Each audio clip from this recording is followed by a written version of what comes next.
Hello everyone! So, the first 20 minutes of our stream unfortunately had some sort of audio issues. Not mainly on our guests, Steve and Temple, but mainly on ours.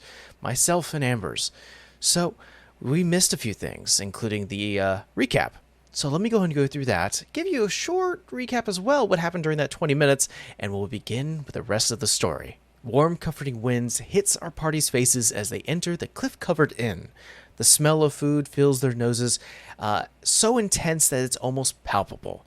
The bar space of the inn has been fixed and increased since the last time they were there.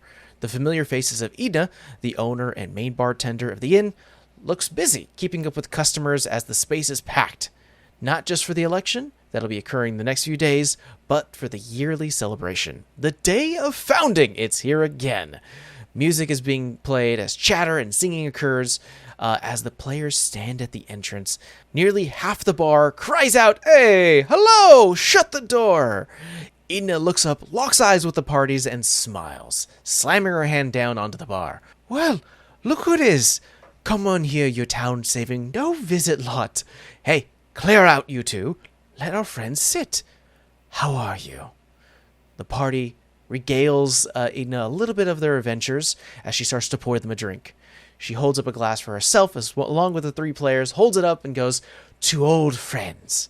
Everyone in the tavern raises their glasses, and though not a lot of them know of their exploits, they all know that they're friendly. Raise it for the fact alone. As the glass touches their lips and they look down the amber liquid, the white foam blocks their vision. The bright white foam starts to fade out as we have a full-on transition to our first story. We begin with Rolly Barnwell. The biggest thing that Steve wanted Rolly to go through on this little solo adventure was to meet up with his brother, Cat. Rolly traveled to the last known location of Cat in Ooldale at the Grithworth Academy of the Arcane. He wanted to catch up, get to know what his brother was up to while learning magic. The only thing you guys, the audience, have missed was the little interaction that Rolly had with campus security. That's about it. Campus security went ahead and informed Rolly to go to the front office and to sign in as a guest, so that way he can also be led to where Kat is currently studying. We begin our story as Rolly is currently looking around at the front office, wondering about the full security that this school has and how it's protecting its students. But a tiny suggestion. The world we live in today is not the best. There's a lot of evils and dangers afoot. And yes, and I feel that as a youngling learning the craft and trying to be better, it would probably be for the child's safety if you knew who the guest was that came to visit him. "Oh, don't worry." And she sort of points up, and as you turn around, looking above the door itself, you do see what looks to be like an orb that is currently softly flashing blue. Huh. Yes. What's that? We keep records of anyone who enters. Ooh. Well, put me in my place. Thank you. Absolutely. No, fully understand. But we make sure that we keep records of every and all visitors. I wish I had a spellcaster with me so that they could dispel that. Just to prove a point. Loki, the rogue in me has thoughts. It's like, damn it! Of all the times I don't have magic. Well, I'll say thank you and I'll be on my way. Absolutely. You make your way to Kat's room.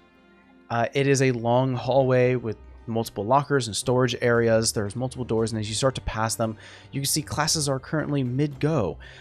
There are classes where you hear soft, muffled explosions, although you see the room shutters, and then quickly, if you look through the window, whatever smoke was there starts to be cleaned up quickly as the professor starts to talk and display different ways to cast spells.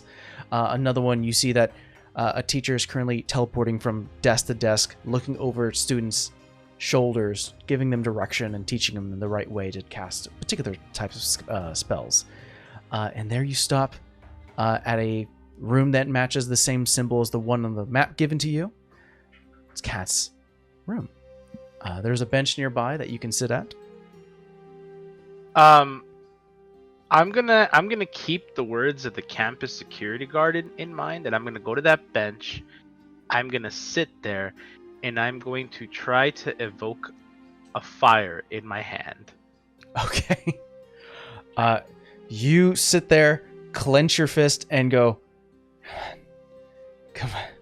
And you open it, and your hand is just a bit white due to all the strain that you've been putting I'm gonna keep doing that over and over until the door opens. Practice makes perfect, after all. Let's see here. You roll me a perception check. All right. There we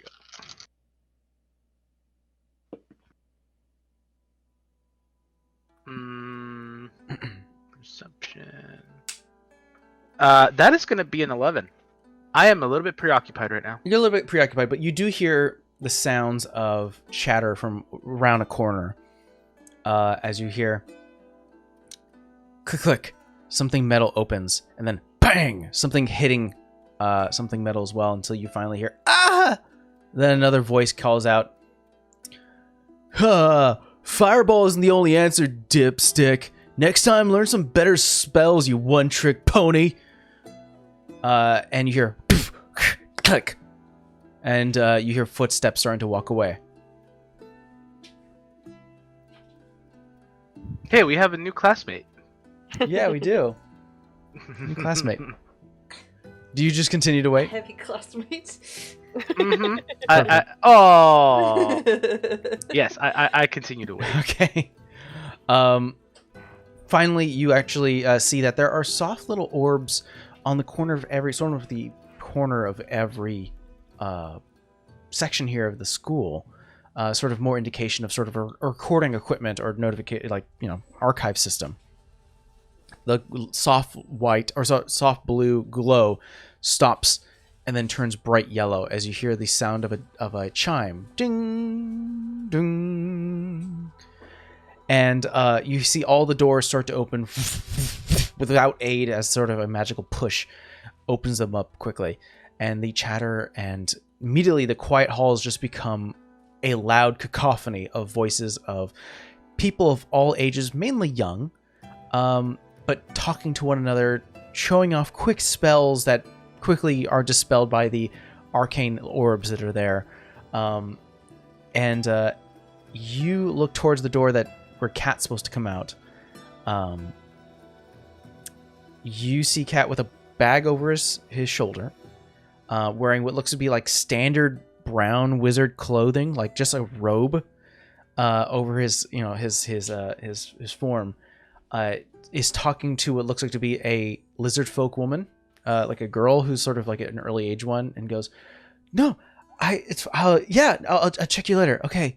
And immediately he's about to get into another conversation, locks eyes with you, and goes, "Rolly!" Oh. I stand up. Yeah, he rushes over to you and just gives you a big hug. He goes, What are you doing here? Okay, I need to confirm something before we start. What's the worst experience? What's the worst memory you have of me? Whoa, okay. About you or with you? Both. I mean, the worst one was a time where we were outside and that freaky preacher came by. And then I hug him. And then, okay. I hug him, yep. Yep, that's the one. Yeah, you start to, start to swing him a bit due to excitement. His feet go off the ground and he sort of swings a little bit as you put him down. He goes, why did you? And immediately, before he is able to even think of the rest of the conversation, you hear, Mr. Barnwell? Do you turn, Rolly? I turn slowly, like, who the fuck just interrupted me? Both you and Kat turn. As you see a man with a pointed snout, stark black hair that has been pulled back into sort of like a long thing that sort of reaches down to his neck, but it's all sort of slicked back. honey brown eyes behind small rounded glasses, and black scales that run down his face. He stands about 5'7" with a large silver ring in the middle of his nose, sort of almost like a bull ring, as you see this black dragonborn wearing very eloquent and very well-made and tailored clothing, sort of like a suit, tie, and everything. He stands fairly straight with his tail currently wrapped around his waist. As he walks over, sees both of you, and just sort of turns his attention to Kat and goes, "The assignment you turned in yesterday, young man, was a little less than adequate." You see Kat goes, "Mr. Belchris, I spent all day on it." "Yes, well, that be it may. I know this is your last class for the day, so you have plenty of time to retake the assignment. I see a potential in you, Mr. Barnwell. I'd hate to see it squandered with less than perfect performance." He kind of looks towards you, Rolly, and kind of like is like almost sussing you out.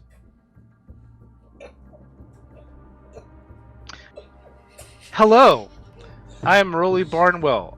I am Kat's older brother. Who may you be? Brother, I see a little bit of the resemblance. Oh, you must be the adventurer.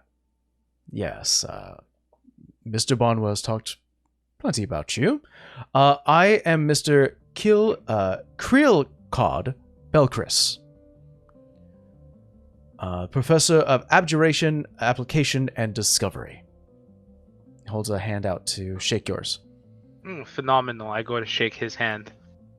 Pleasure. You feel sort of the cool, compared to normal skin, scaled hands that he sort of shakes you with. And he actually looks towards your brother and goes, "Oh, wait a minute. Since your brother's here, Mr. Barnwell, perhaps this will prove useful." He reaches into his saddlebag, pulls out a small envelope. "I'm sure interviewing a well-traveled man such as your brother would provide useful knowledge for application of your studies. Would it not?" Your brother kind of takes the envelope and goes, "Another assignment. Okay, yeah. No, I could do that. Thank you, Mr. Belchris." I'm gonna actually tell him, Kat, it's for your own good. If you want to be a powerful wizard, if you really want to protect those you love, you should do everything you can to learn. These things take time. Exactly. Your brother speaks true. We're only looking out for the best of you. Now, finish that last assignment and finish this new one. I expect finished results by tomorrow morning. He sort of grabs his own bag, puts it over his shoulder, sort of readjusts it, and goes, "Mr. Barnwell," looks to you, Rolly, and goes, "Pleasure meeting you." You the same. Turns around. The moment he sort of leaves your earshot, Kat goes, "I hate this. Mr. Belchris has been overloading me with homework and personal assignments. I hadn't even had a chance to go to the city." Kat, when was the last time I saw you? Oh, a while ago. Mm-hmm. It's been a while, huh? Yeah. Let me ask you something else. How long have you been here at this academy? How long have you been studying? Oh, I think like 2 or 3 months now. That's good. That's good. And in those 2 to 3 months, how many times have you died? I'm sorry. What? I don't do that. How I've been many times have you died? I need a numerical answer. 0, you weirdo. Yes. I can't say the same. Yes.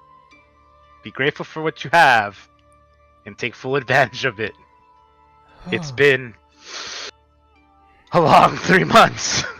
Well, I have so many things to tell you. okay. Well, I have a room. You want to talk? I'll spare you like 15 minutes. Come on. Okay. You quickly rush over to what looks to be like a shared dorm area. Leads you over to sort of a secluded space, sort of where a single bed, dresser, basically his room where he's currently living alone.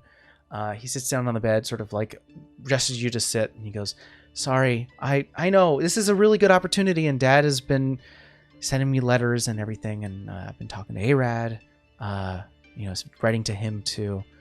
I know. No, it's just that I'm enjoying it, but it's just been I haven't had a chance to do anything except work, and it just started like a few weeks ago." Yes. I haven't had a good chance to solidly rest without having to save someone or something or defeat an evil or worse. Roll me a So- history check if you can. Mm-hmm.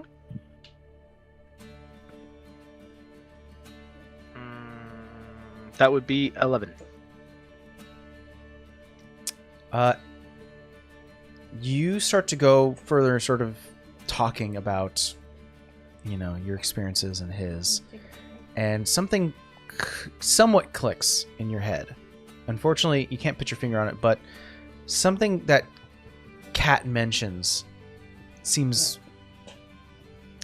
something about the time. Kat goes into detail saying that his first beginning few weeks within the academy and having Mr. Bell Chris as a professor was kind of simple learning, some assignments here and there, and then he had some free time for friends and to explore Oldale. And then he mentions the time frame. He's like, it just started a few weeks ago. Something about the time frame is odd. You can't put your finger on it. Would I be inclined to talk to the professor a little bit more? You ask Kat this? No, asking you. I don't know. Do you want to try to find him? I'll put a pin on that, and then I'll go find that professor a little later. Okay. Yeah, Kat just finishes off by saying, yeah, I've just been very busy. Wait, so and how much do you divulge in terms of you were mentioning you're protecting and fighting and searching? I'm gonna say it like this. Kat, I'm here because something happened. Okay. And I'm checking up on you. Is everyone else okay? Yes. Although I almost wasn't, but yes. Okay. Well, So you know your complaints about being here and being forced to study and do all these things, and it's draining. Trust me, Kat, you're a lot better here than anywhere else right now. I know. I guess I'm just a bit jealous. Oh, don't be. No, I mean, because learning magic is sort of like a individual experience type of thing. At least that's what my teachers have been telling me. And everyone gets different assignments. Some people get some easy homework. Some people actually have to apply their magic. Some people are totally down to like apply it to each other, like battles. And I've just been getting nothing but paperwork. Kat, I killed an undead vampire who came to the house, shapeshifted as you. You see him just turn a bit stark white, like hearing all this. He trapped me in a magical prison, and were it not for the help of my friends, I would be a rat in a cage. Despite all my rage.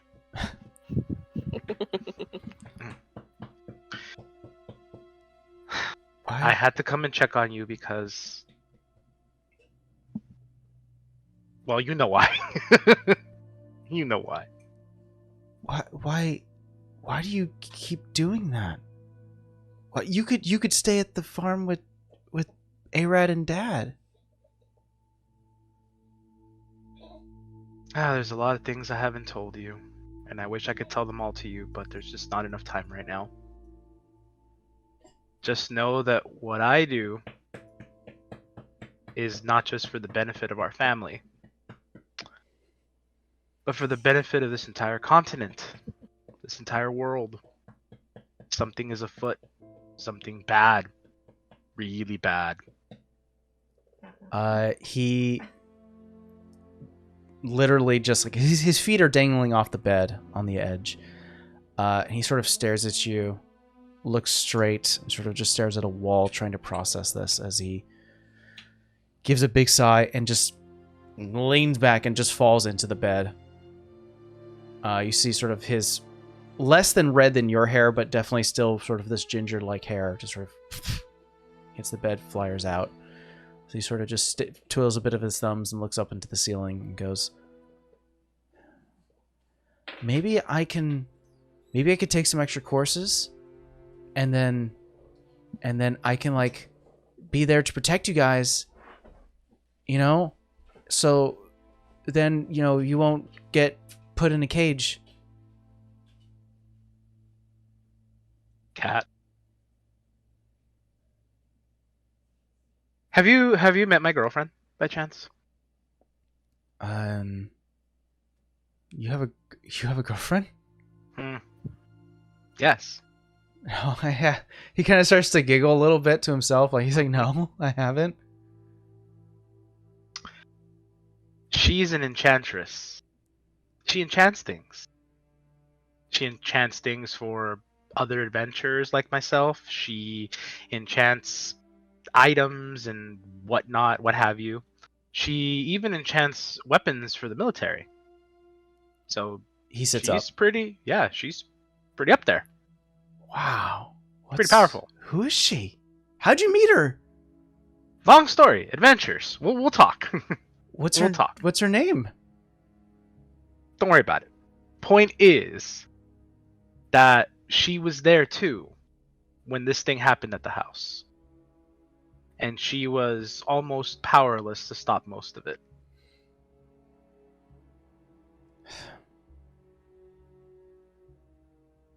Okay. Kat, I think the safest place for you right now, and as much as I hate to say this because I do miss you, the safest place for you is here. If you want to help me, I won't say no. But I only ask that you help me in the capacity that you are in right now. Learn, Kat. Learn everything you can while you're here. Practice your magic. Get better at it. Refine it. Get stronger spells. Okay. That's what I ask. Okay. Don't worry about everything else. Leave it to me. He sort of leans back, propping himself up a little bit. So, what is she like? A little airy. But, you know, she's nice. She's good people. Come on, tell me a name. I'll tell you what. When is DM. This is for DM. How long do their sessions normally go, and do they get like a summer break or something like that?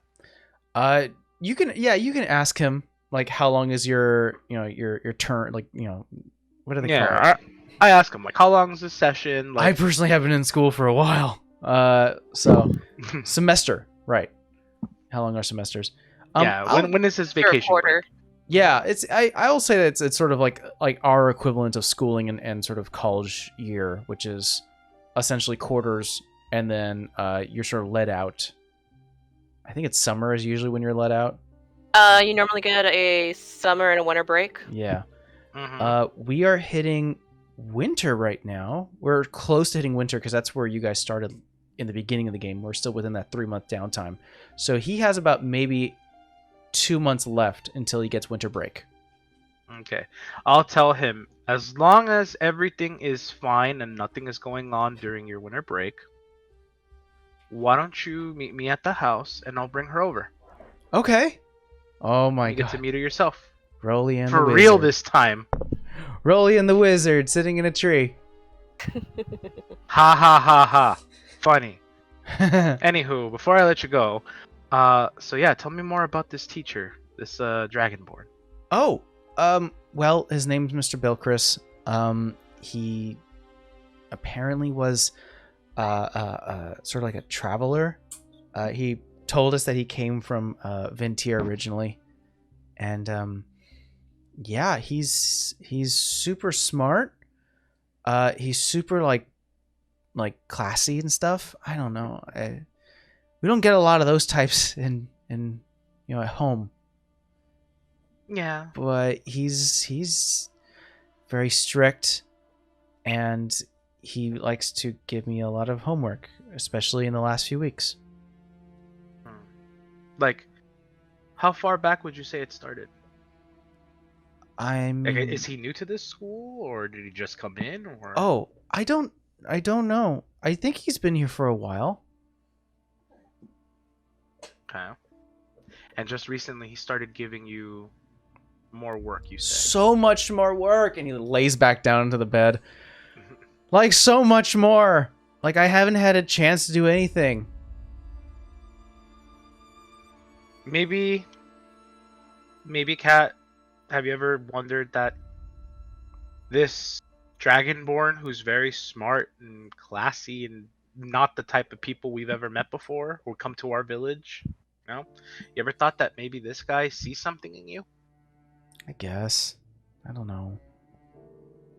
And for him to go out of his way to do this for you is maybe him trying to help you become better? I learned some more spells, so yeah. I mean, he's teaching me a lot. What are you learning, Kat? Oh, I'm learning a lot of like, I guess, well, abjuration is sort of magic that protects. So That's good. there's one that makes a little like wall to block a little bit. I've sort of talked to a few friends from the illusionary course, and they taught me how to go invisible. That's really cool.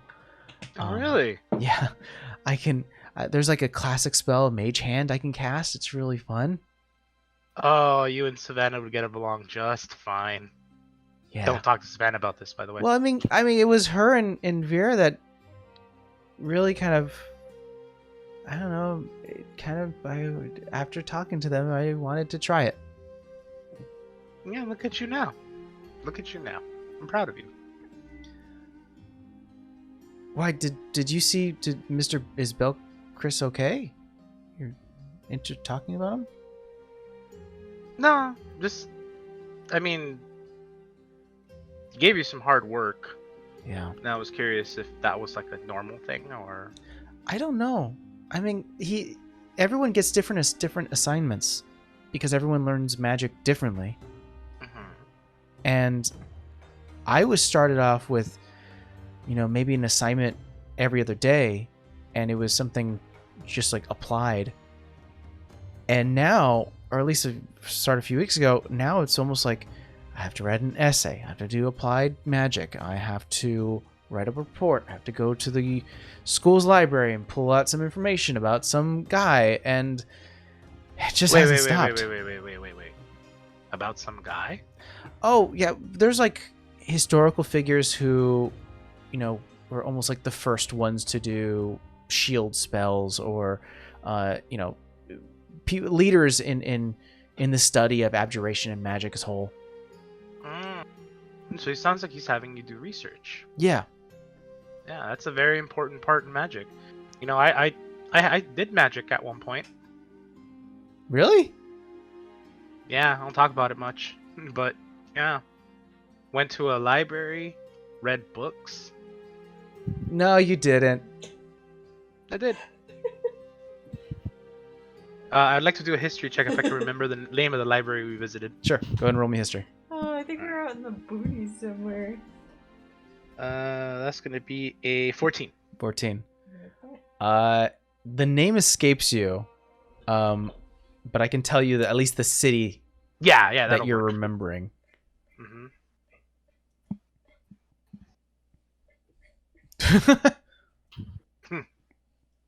Let's see. He's like, no, Dad, just tell him the name of the library. He keeps looking at you. That's I can see his head go like. So it was the half-desert city of Romary. Hold on. Let me see if I can move Ah. the chair up so you guys can see it. So I tell him, you ever been to Romery before? No, There's a library there. there is. It's like a small desert city, and he kind of like Mm-hmm. goes through like a couple of pamphlets and papers, and there's like an old map of the kingdom. Like, yeah, I went there. Read a lot of books. Okay. Although, to be fair, my type of magic was different, but you may not know about this yet, but eventually you'll find out, in my personal experience, that there's two types of magic. And I'm not talking about classes or, schools of study. I'm talking about the basic principle of magic. There's two types of magic. You either learn it or are born with it, or you get it from somewhere. Oh, I haven't Yes. learned that yet. I know. I'm telling you, I have. Okay. You might touch on this later, but I feel that you taking the time out of your day and putting the energy into studying is going to take you places. It's going to do things for you. I And can't it's- wait to tell Mr. Belchris, and he'll. No. This stays between us. Oh, it's a secret. Mm-hmm. Nobody but you. Okay. Yeah. No, And you that's know fine. why? I can keep it a secret. You know why? Yeah. Why? Because you're my baby bro. And I love you. I'm going to tell you. He just sort of sits up, and then from back to back, just sort of leans against you. I missed you. Miss you too. That vampire pissed me off. Rightfully so. You Mhm. continue to bond a little bit with Kat. He tells you about his days, sort of. Unfortunately, his days aren't as interesting as sort of yours has been in the past few weeks and months, due to the fact that he's been just getting increased homework. He hasn't really had a chance to like go anywhere except for like the library, the study hall, his dorm room, maybe occasionally going out with some friends to get something to eat, but that's about it. Nothing too much of interest. After the sort of talk with him, do you have anything that you'd like to do here within the academy? Yeah. I tell him that I'm gonna tell Kat before I let him go that I'm gonna try to make it a point to come visit as often as I can. I am a traveled person now, going between the kingdom, and the domain, so it may be some time because I'm all over the place, but I do miss him dearly and I want to see him more, but I also recognize that this is the safest place for him. So, yeah. After that, yes, I actually would like to go talk to that Dragonborn professor. Have some choice words for him. Okay. That's not good. Roll me an investigation check.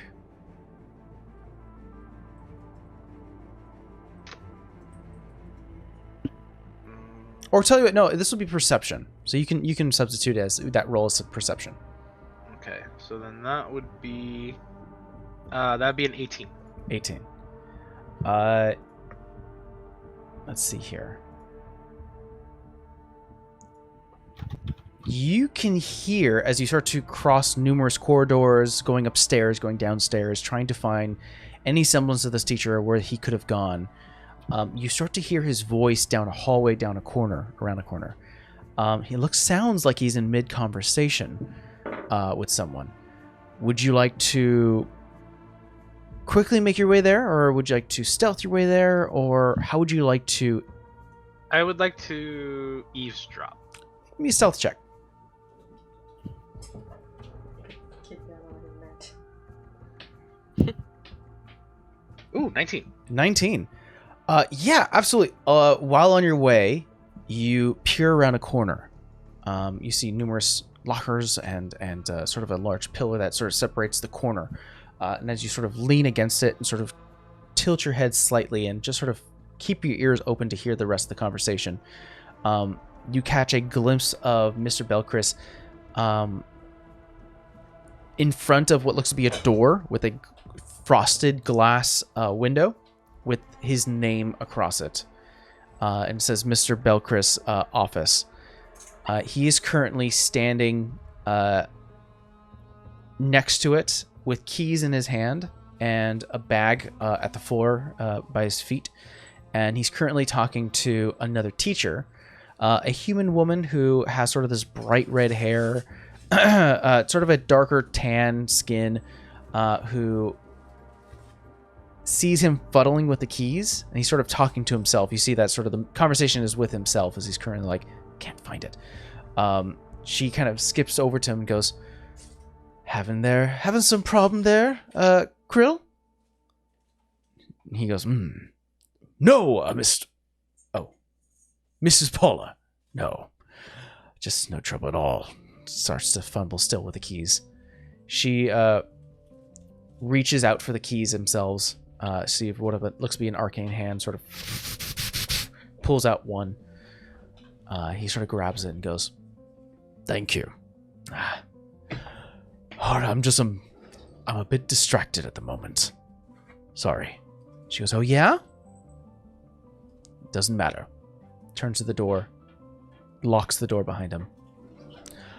Oh, actually. Hands her the keys. My orchids require watering. While I'm away. Do you mind? You're leaving? Just for the day.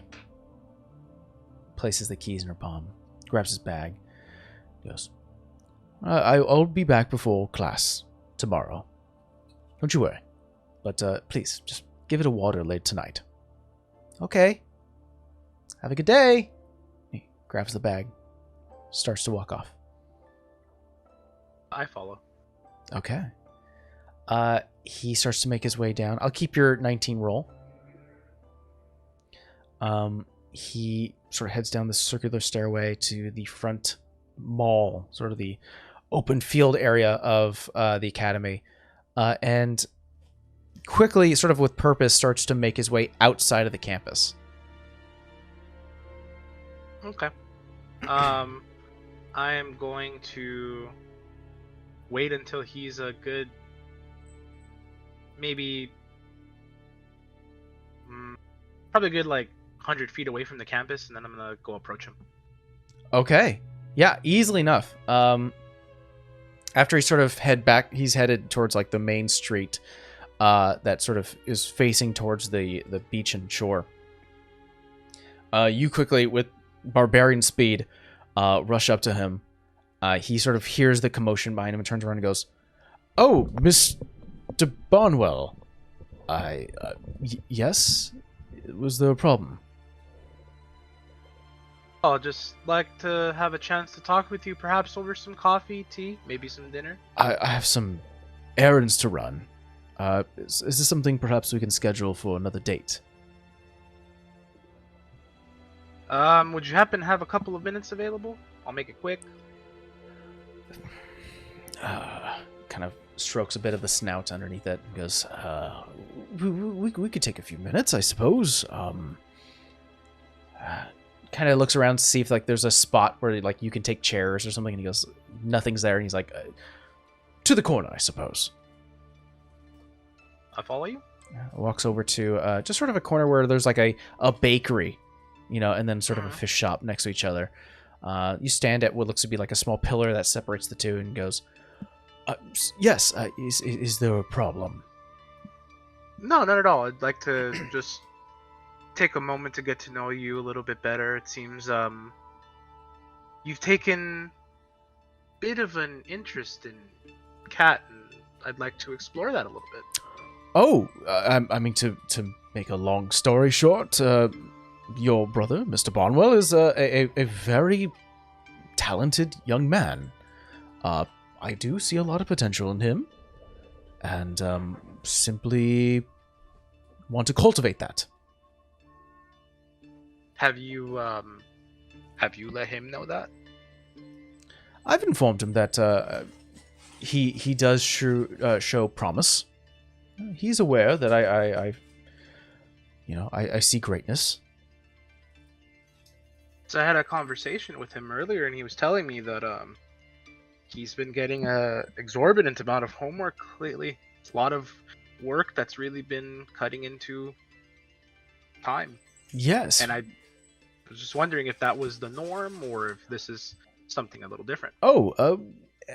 Each individual, regardless of their background and bloodline, learn magic in unique ways. It's my job as a professor to find what ways work best for each student. And Cat, as you call him, you said before, it seems that he does well with not applied, but a studied approach. So I've been ensuring that he has a sizable amount. And you feel that this would help? You feel that he has this hidden potential that your methods will help bring out? It is under my opinion that this would be the best avenue to cultivate his skills. The insight check him. Go ahead.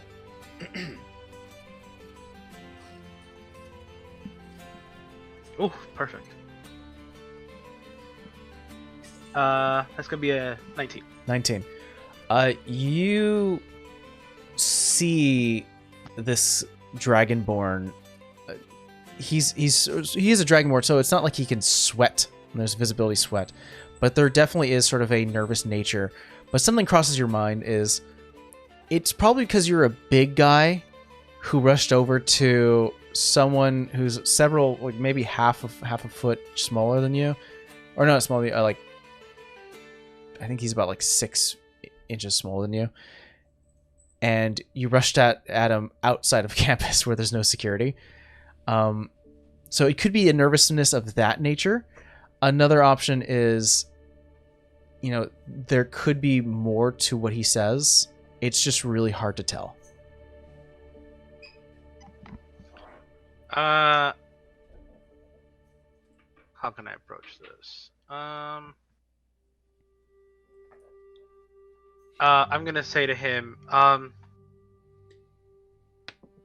pardon me, but I know this is very unorthodox, but I'm not gonna be in town for much longer, and I have to, more than likely gonna set my foot out elsewhere very soon. So sorry for the unorthodox meeting, if you will.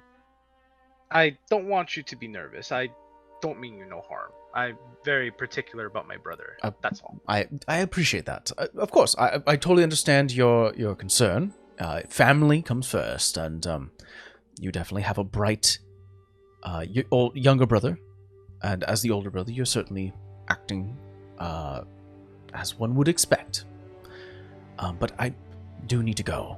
But if you have any further concerns, here, and he sort of reaches into a pocket in his clothes and sort of hands you a card. And it's almost like a direct P.O. box type of scenario if you ever needed to write to him. That's addressed to the academy, and he goes, it's a direct mail line if you wish to ask any further questions. I appreciate that. Thank you very much, Professor. Of course. Have a good day. Turns You too. around, starts to walk off. Okay, I'll let him walk away until he's like just visible. Okay. I'll sort of trail him a bit. Okay. Roll me a perception check.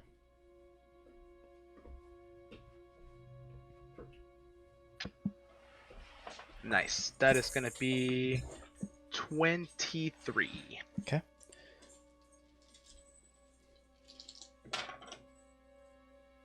I hope there's no combat this session, because these are all my good rolls. He turns a corner, and you follow along. The stone here is still kind of wet due to the fact that it is a sort of coastal town. There is always a sea breeze and sort of a damp moisture that occurs all the time here. And as you turn the corner itself, you see it leads into sort of a shopping plaza. And you start to look around, and you don't see him. But the last thing you do see, or at least something that would indicate sort of his movement, is you see a puddle about maybe 80 feet away. You just see a footstep into it, and that's it. Any indication of where he's going. Oh, he went invisible. Interesting. Okay. I stopped the chase. I have no way of tracking them after that. So I'll be on my merry way, I guess. Okay. Where are you headed?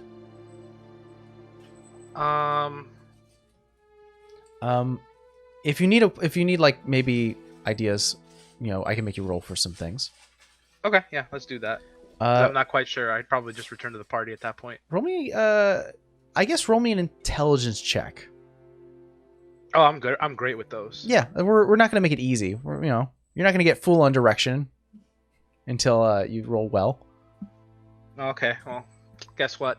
I rolled a 0. Ooh. Yeah, Roll, you stand at the coast, staring out, and just going, fuck! What to do? I have no idea. But literal, no idea. Yeah. I rolled a 0. It does though make you you are able to walk away with the idea that Cat is being taught. He's being, not cared for in terms of a family member, but he is being cultivated and helped along with the studies by teachers and classmates who are there. He's definitely busy, and he will adhere to your concern and your request to stay there. I have this feeling about this Dragonborn teacher that's so sus, but I can't do anything about it because I'm smart. Yeah. I'll say that we could say that as you go back to the academy to say your goodbyes, just so your final goodbyes to Kat, and roll me a d20.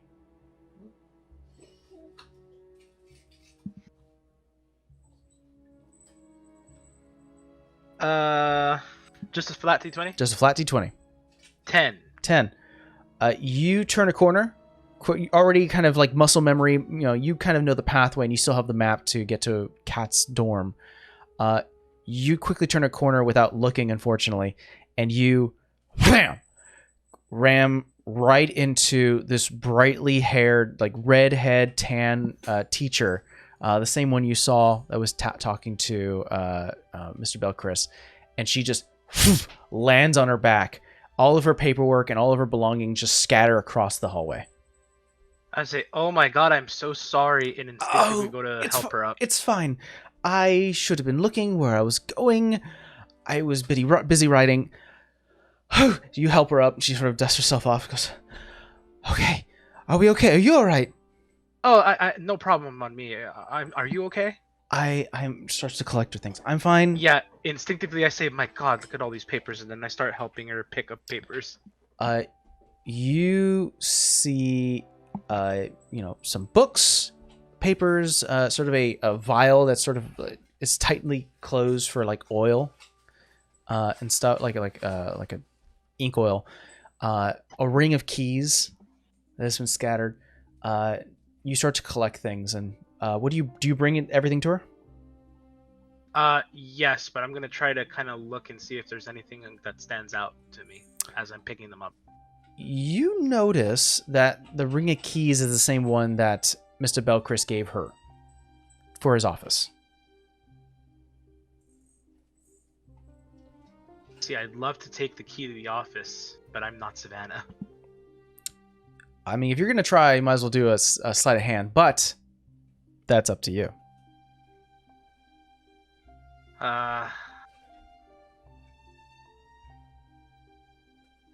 No, I won't. 'Cause more likely than not, I'm gonna fail it. Okay.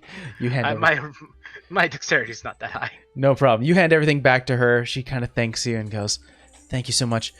If you're looking for dorm room, there's always the main office. But thank you so much. Have a good day." Oh goodness! You see, like her face turn a little bit red as she sort of embarrassed the whole experience and starts to rush down the hallway. Am I that scary? I asked myself, am I that scary? Set I don't over have a 7 foot weapon. tall guy. I don't have a weapon on me. I'm just a dude walking the hall. Am I that scary? Oh, I thought you did. I thought you usually keep your weapon on you.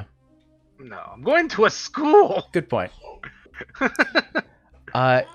Is that all you would like to do, Rolly? Yeah, just go say my goodbyes. Okay. We pull back. Vera, do you feel like taking yours right now, or maybe? Yeah, I can do one. But you may have to hold him if he gets bored. Okay. We pull back, and we enter in the large thicket forest city of Marigar.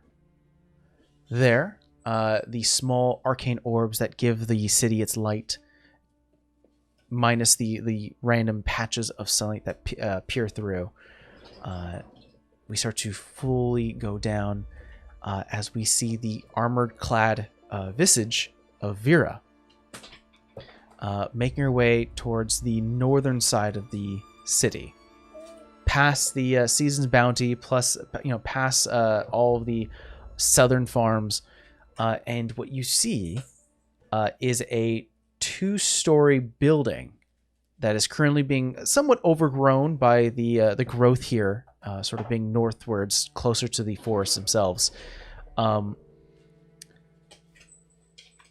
You enter in the Daybreak Community Center. Oh. You enter in the first floor, and you see what looks to be a light blue, scaled lizard folk woman, with sort of the brightly yellowed underbelly that sort of goes up under her chin, as she currently is flipping through a book. She closes it as you open the door, enter inside, and she looks at you and she goes, "I know your name. I know your name. Vera. The Kavad, Mrs. Kavad, Vera. Vera, can I call you Vera? Yeah, why wouldn't you? I don't know. You come from that really rich family. Just use my name. Okay. Regular name. Hi, welcome. You. She kind of like motions towards like an illustration of like writing, almost like a placard of like not founders but like important members of the Daybreak community, and your name is there. She goes, hi, welcome. What can I do for you? Is it overgrown outside? Like no one's been tending to it overgrown, or it's just like it's like healthy environment and plants? It's like no one has been really attending to it. Do you need help, or what's going on out there? What? What do you mean out there? Yeah, it looks like it's like an overgrown kind of mess. Oh, I haven't had a chance to fix that. That's my job, my mistake. I've been usually pretty busy in the kitchen, so I haven't had a chance. Is it just you? Me and there's a few staff members today. It's me. By the way, and she kind of reaches out a hand. I'm Trikey. Tricky? Trikey. Okay. That was Amber, not Vera. Trying to write that down. It's me, and then Mr. Loom is here, and you know Mr. Loom. He is the actual owner of the building and sort of the proprietor of the Daybreak Community Center. Mr. Loom's here, and we should be expecting more help soon. We have our chef coming in as well, but just us three for now. That's it? Well, yeah. I mean, it's volunteer work. I think I'm gonna go. Well, what do you need help with? Oh, wait. Okay. Well, we would love some help. If you would like, if you can get started, maybe in the kitchen. We have a couple of community members inside already, who are just waiting for lunch, and our chef I don't think is going to be here for maybe another 20, 30 minutes. And if you get started now, that'd be big help. It gives me a chance to go outside. Okay. I think Bear's just gonna try and figure it out in there. Okay. She leads you inside, and what it is that it is a so again, it is a 2-story building. The second story, it's easier to describe this way, has a railing that circles, almost makes like a donut square, that overlooks and sees inside into the first floor. There's stairs left to right. There are multiple like offices and buildings and like private areas for if like people are sick. There's also spaces for like for bathroom needs. There's a place where people can wash up. Though since it is a shared community space, it's like it's always in the need of like if you wash yourself, you need to dump out the water, or if you use something, make sure you clean up yourself. And sometimes people don't do that, so it can be a little messy. Within that sort of centered first floor area, there are just multiple cots and beds and like mobile screens. So you can have like a little bit of privacy. Off to the left, there's like wooden board games like chess and checkers, where you see a bit of older folks are currently playing with one another. It's not full today in the community. There are about maybe 12 people in here who are currently either relaxing, reading, talking to one another, catching up or playing games. And she leads you towards the very end, where you do see there's a kitchen space. It is a little bit dirty, because there's not a lot of hands here to, for volunteer work to fully get this up and running. But you can peer inside some of the locked cabinets here. There is food available, though not like the most. It's not going to be not the best. Not the best, but it's passable. Okay. And she goes, well, thank you. This is so sweet. This is very sweet of you. Perfect. I have at it. Make what you can, and when you're done, we can start serving. So how bad would it be if I summon a celestial to help? Are you asking her? No, I'm asking you as a GM, because I'm thinking there's an act of service. I think what's the funny thing is that you are in a closed off area in the back, so you could summon one, and I don't think anyone would notice. Because I was like, this is a hot mess in here, and I don't think she's gonna be able to do it herself. I guess. Oh, I don't want to say stat block, but I guess the regular guardian that we would do. She'll just summon one to help her. Sure. Yeah, you quickly start to summon an radiantly glowing armored individual, and as the form starts to take shape, your will over the spell changes the guardian's form slightly. It is not a large creature. You've made a medium one. Instead of fully armor, there are some a breastplate, but mainly arms showing, light garb, and instead of a spear, holds a kitchen knife. It's got to be a weapon somewhere. The summoned guardian stands at attention, looks to you, and goes, "What will you have me do?"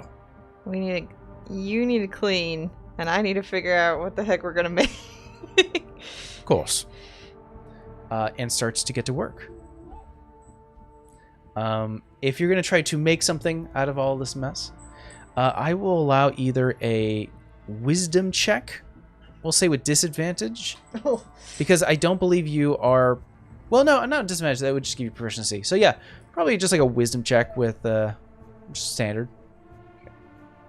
Put a dice in here.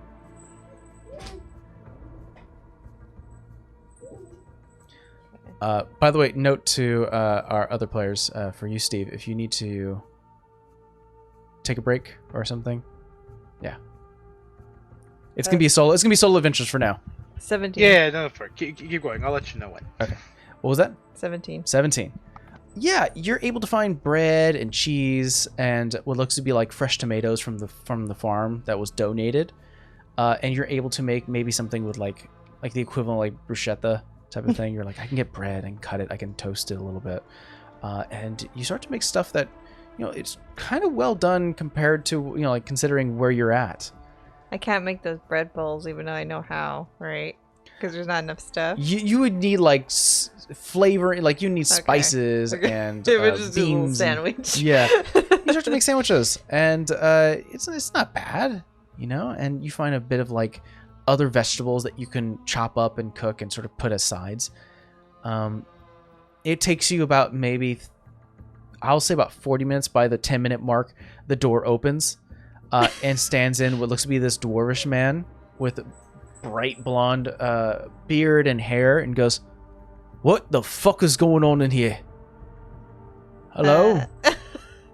Making lunch, I think. You see him reach into a closet, pull out an apron, puts one on, and goes, "All right, fuck it, let's go." Who's that? A friend. Just don't try and hit him, and I think we will be fine. If there was ever a lesson to be learned here, it's not to hit the glowing man. Sounds fair. I'm Gree, by the way. Nice to meet you. You're the only one that helps in here? Yeah, from time to time, when I have free time, I'll come in and cook a bit for the needy folk. Well, that's nice of you. That's the least I can do. Marigar is treating me well. Might as well do the same to those who need help. In your opinion, is it just the lack of staff, or are we lacking money? What happened here? I make a bit of both. Not a lot of money is funneled to the community center. We do what we can do with volunteer work. Okay. Noted.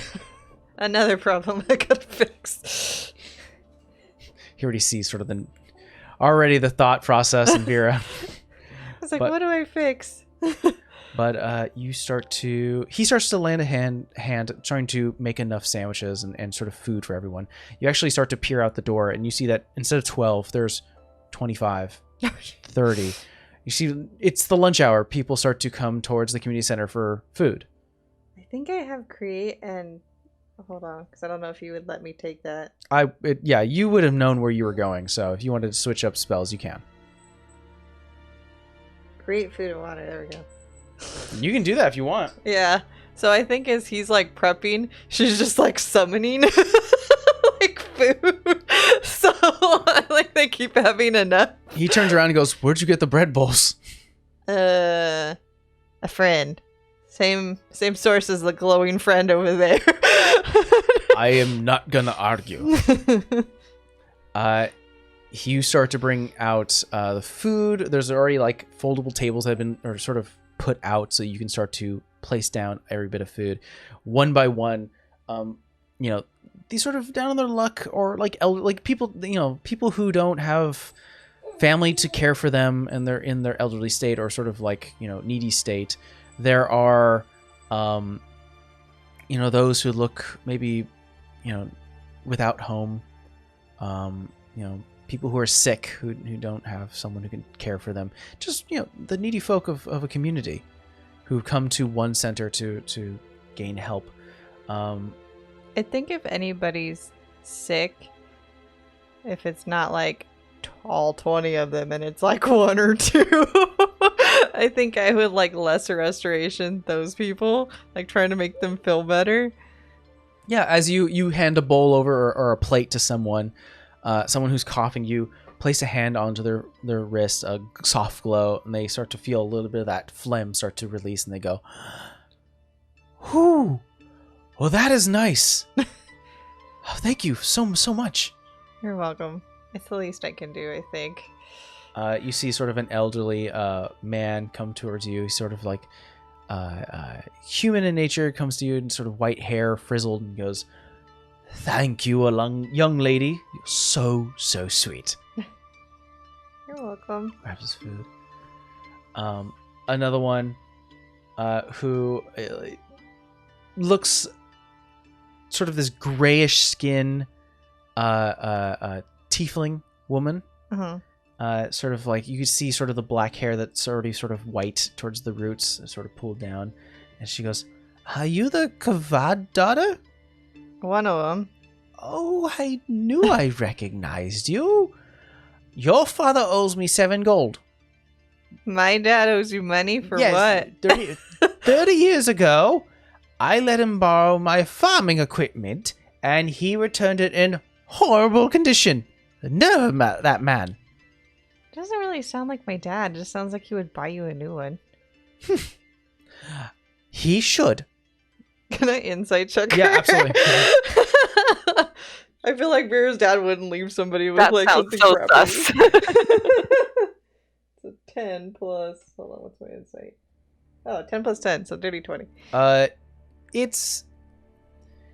You see that there's slight malice, but what you detect, at least coming from her face, her form, and the way she's presenting herself, it's mainly like a bit of desperation.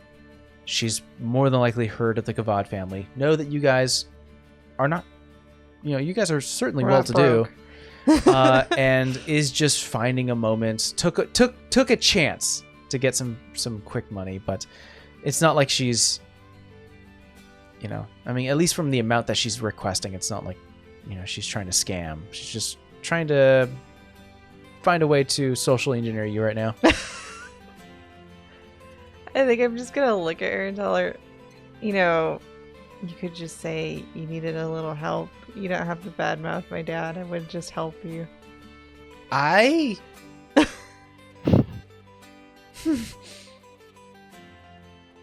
Quickly grabs her food. I Walks think away. I hand her food, but in her palm I slip her the 7 gold. Like, just because she asked. But, like, I just didn't like the way she went about it.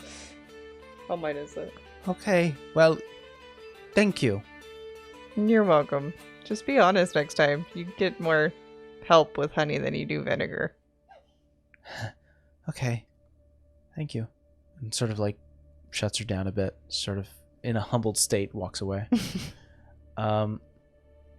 You see an elderly woman, pale skin, curly gray hair.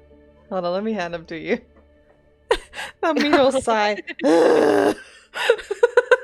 Like, pick me up. Quick baby break.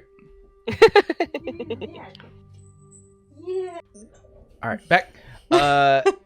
Yeah, you see an elderly woman, curly gray hair, clearly like gray and white mixture a bit, light skin, wearing what looks to be like a floral dress that's slightly faded due to the years that she's worn it.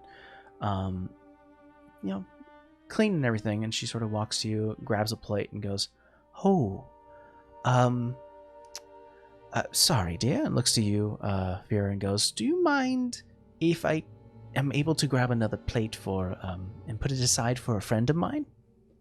Yeah, it's fine. I don't see why not. He might be a bit late to miss when lunch is being served, so I appreciate that. Thank you." She grabs 2 plates, heads towards a chessboard, places one plate on one end, and she sits on the other and starts to eat by herself.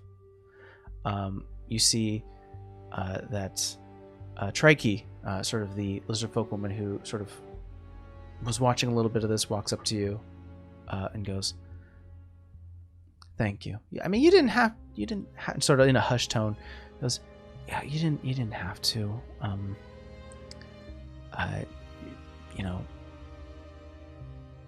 Mr. Anderson hasn't been in the center for a few days, so the food might go bad."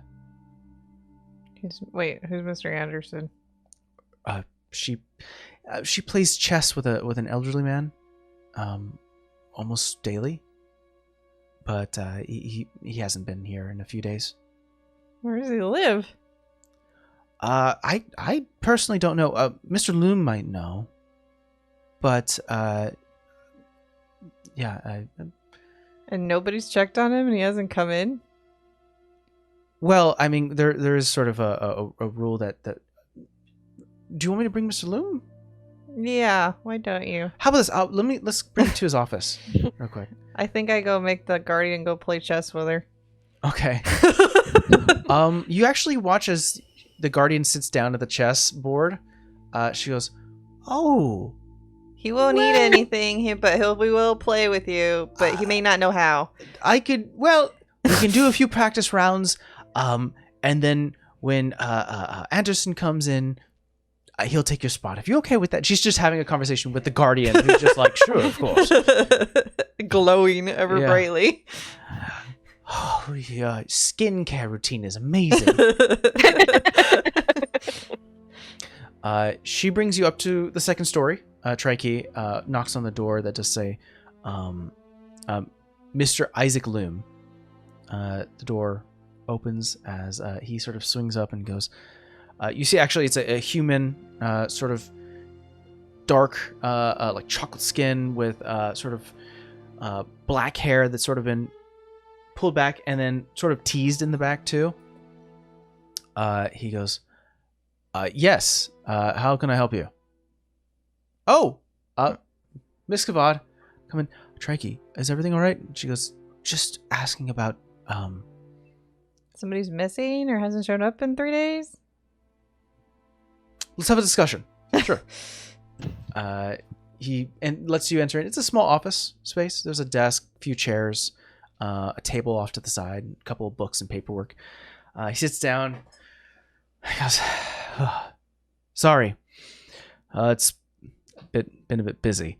I could tell. You only have like 3 people. Yeah. Well, it's hard work, and it's unpaid, all volunteer work. So we do what we can with what we have. I mean, you know this. You've helped us out in the past. Thank you so much.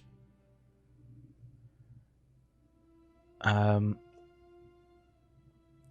Let's see think here. Vera's like trying to insight what this is exactly about because I feel like he doesn't want to say too much. Let me see here. Sorry, I'm trying to find some information real quick. You're fine.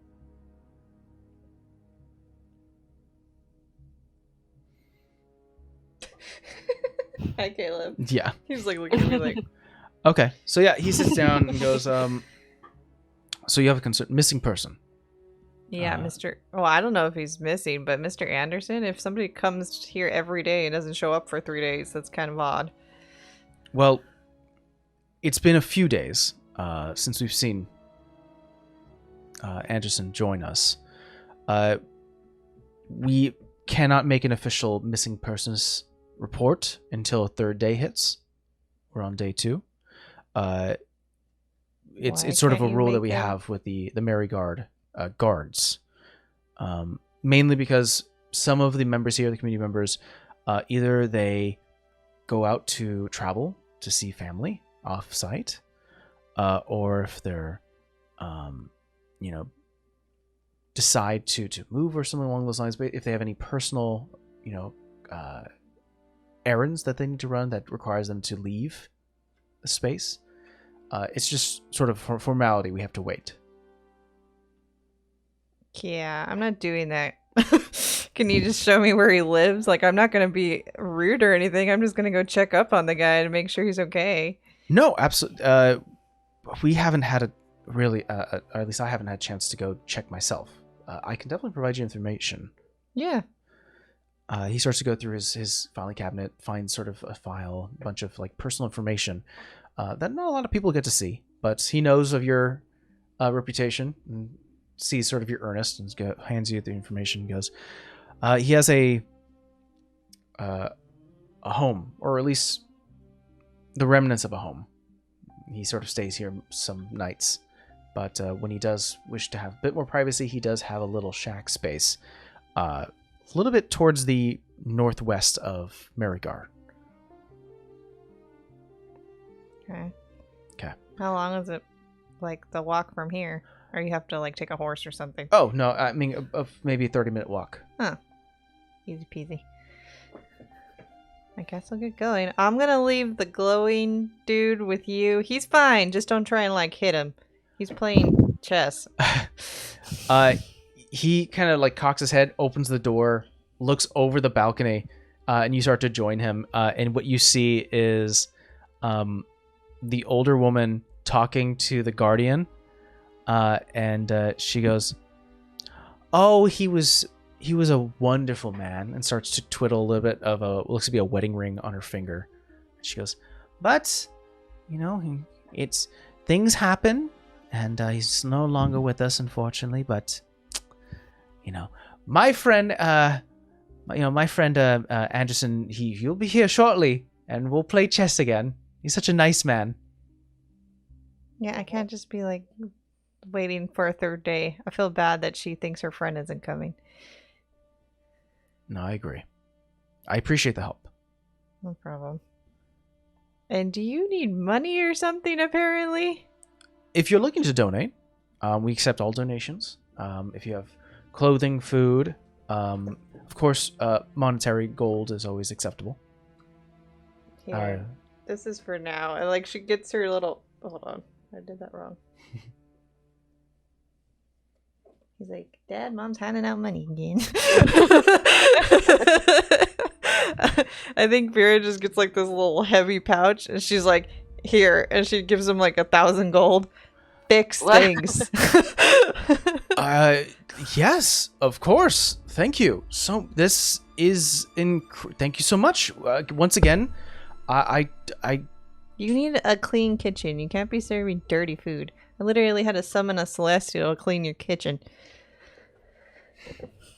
I know you're short on help, but that should help a little. It definitely will. We make use of any cent given. Thank you. No problem. I guess I gotta go find it. He's not like super skittish, is he? This Anderson? He's a very wonderful gentleman.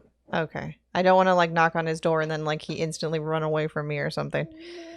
No. A very friendly lad. What does he look like? He's a pale skin, older gentleman, short hair. You'll see he has age has definitely given him a bit of spotting. Okay. Small. He's kind of a smaller gentleman. Definitely his back is curved a bit. Okay. I think Vera just heads off. You're trying to... Oh no. He's over here trying to mess with the keyboard. Oh no. Yeah, Vera, you start to head towards sort of the northwest, and roll me a perception check. Yeah, you want to play? You want to do some business with me?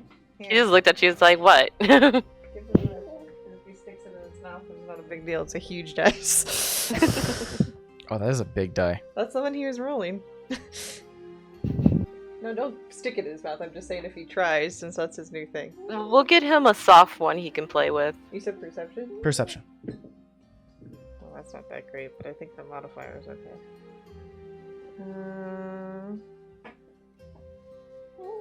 14. 14.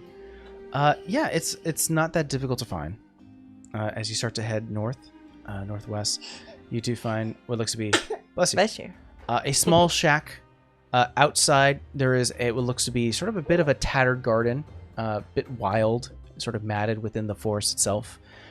Some small tomatoes are growing, and it's not very large. It's almost like maybe 3 stalks. Nothing too big. There's an old wooden, like bunch of twigs that have been crisscrossed and hanging from a string, from the outside of this shack. And a bit of metal chimes that look like they've been scavenged from some other place are currently blowing in the wind. The door is currently closed, and there's like one window in the small shack. I'm just gonna gently knock on the door. You knock on the door. By the second knock, the door opens up due to your thrust. Yeah, that's not creepy at all. Can I peek through the window? Yeah. You peer through the window and see that there is a wall. The wall itself within it just has hanging illustrations, like old pictures of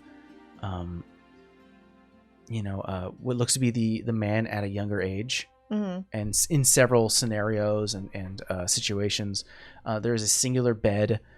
There is a small desk, like not even a desk, almost like a side table in this space. Roll me a perception check. Better be better. Or I'll say investigation check, since you're looking at smaller things. Do I get advantage because of the goggles? Yes. I'm gonna need it. Let me. Hopefully that's better. That was all bad. All bad. Let's see. It's only a 13. 13. Still better than last one. You see that there is some day-old bread that is out here. A candle that has been fully burnt out, like it's gone the full wick. Like it's been burning for a very long time. There is a small narrow chest that has been opened, and within it there looks to be like a space for something, like an indentation within like foam, almost like a cover and protective. In addition to that, what used to be in there, there's also a bunch of like fishing lures and fishing lines. Lastly, what you see is while you're looking around is a illustration of an older man with some spots starting to show, and a younger boy next to him. And you see written on the actual illustration says Fishing Day. Oh. But like it's an actual picture of this person, right? Yes. Could she technically send a message if she knows what he looks like and his name? Sure. I think she's just gonna send a message then to kind of see where he's at. Like if I have a problem, I gotta go looking for this dude. Poor man's gonna have a voice in his head, be like, "What the hell?" Did I get that girl's name? His friend's name? You didn't ask. Damn. I did get a Gree. Trikey. And Gree is the chef. The chef. Okay. You gotta roll that R. Trikey. Gree. I will say that I'm a friend from the Daybreak Community Center. We're just making sure you're okay. Haven't heard from you in a few days. You hear sort of a gasp, like a sort of almost like a surprise to hear this, and you hear him go, "My leg. Oh, great. That's not good. Help. I'm just gonna send another message, obviously. She doesn't know where he is. Where are you exactly? Forest, in the forest, northwards, near the river." Okay. Do I have any? I mean, I'm from here. I'm assuming I know where he was talking about. You have an idea. Is it far? It's maybe about a 15-minute walk. Okay, I think I go sprinting. Okay. Roll me a survival check or a perception check. I will say survival is an easier DC, with perception being a bit higher.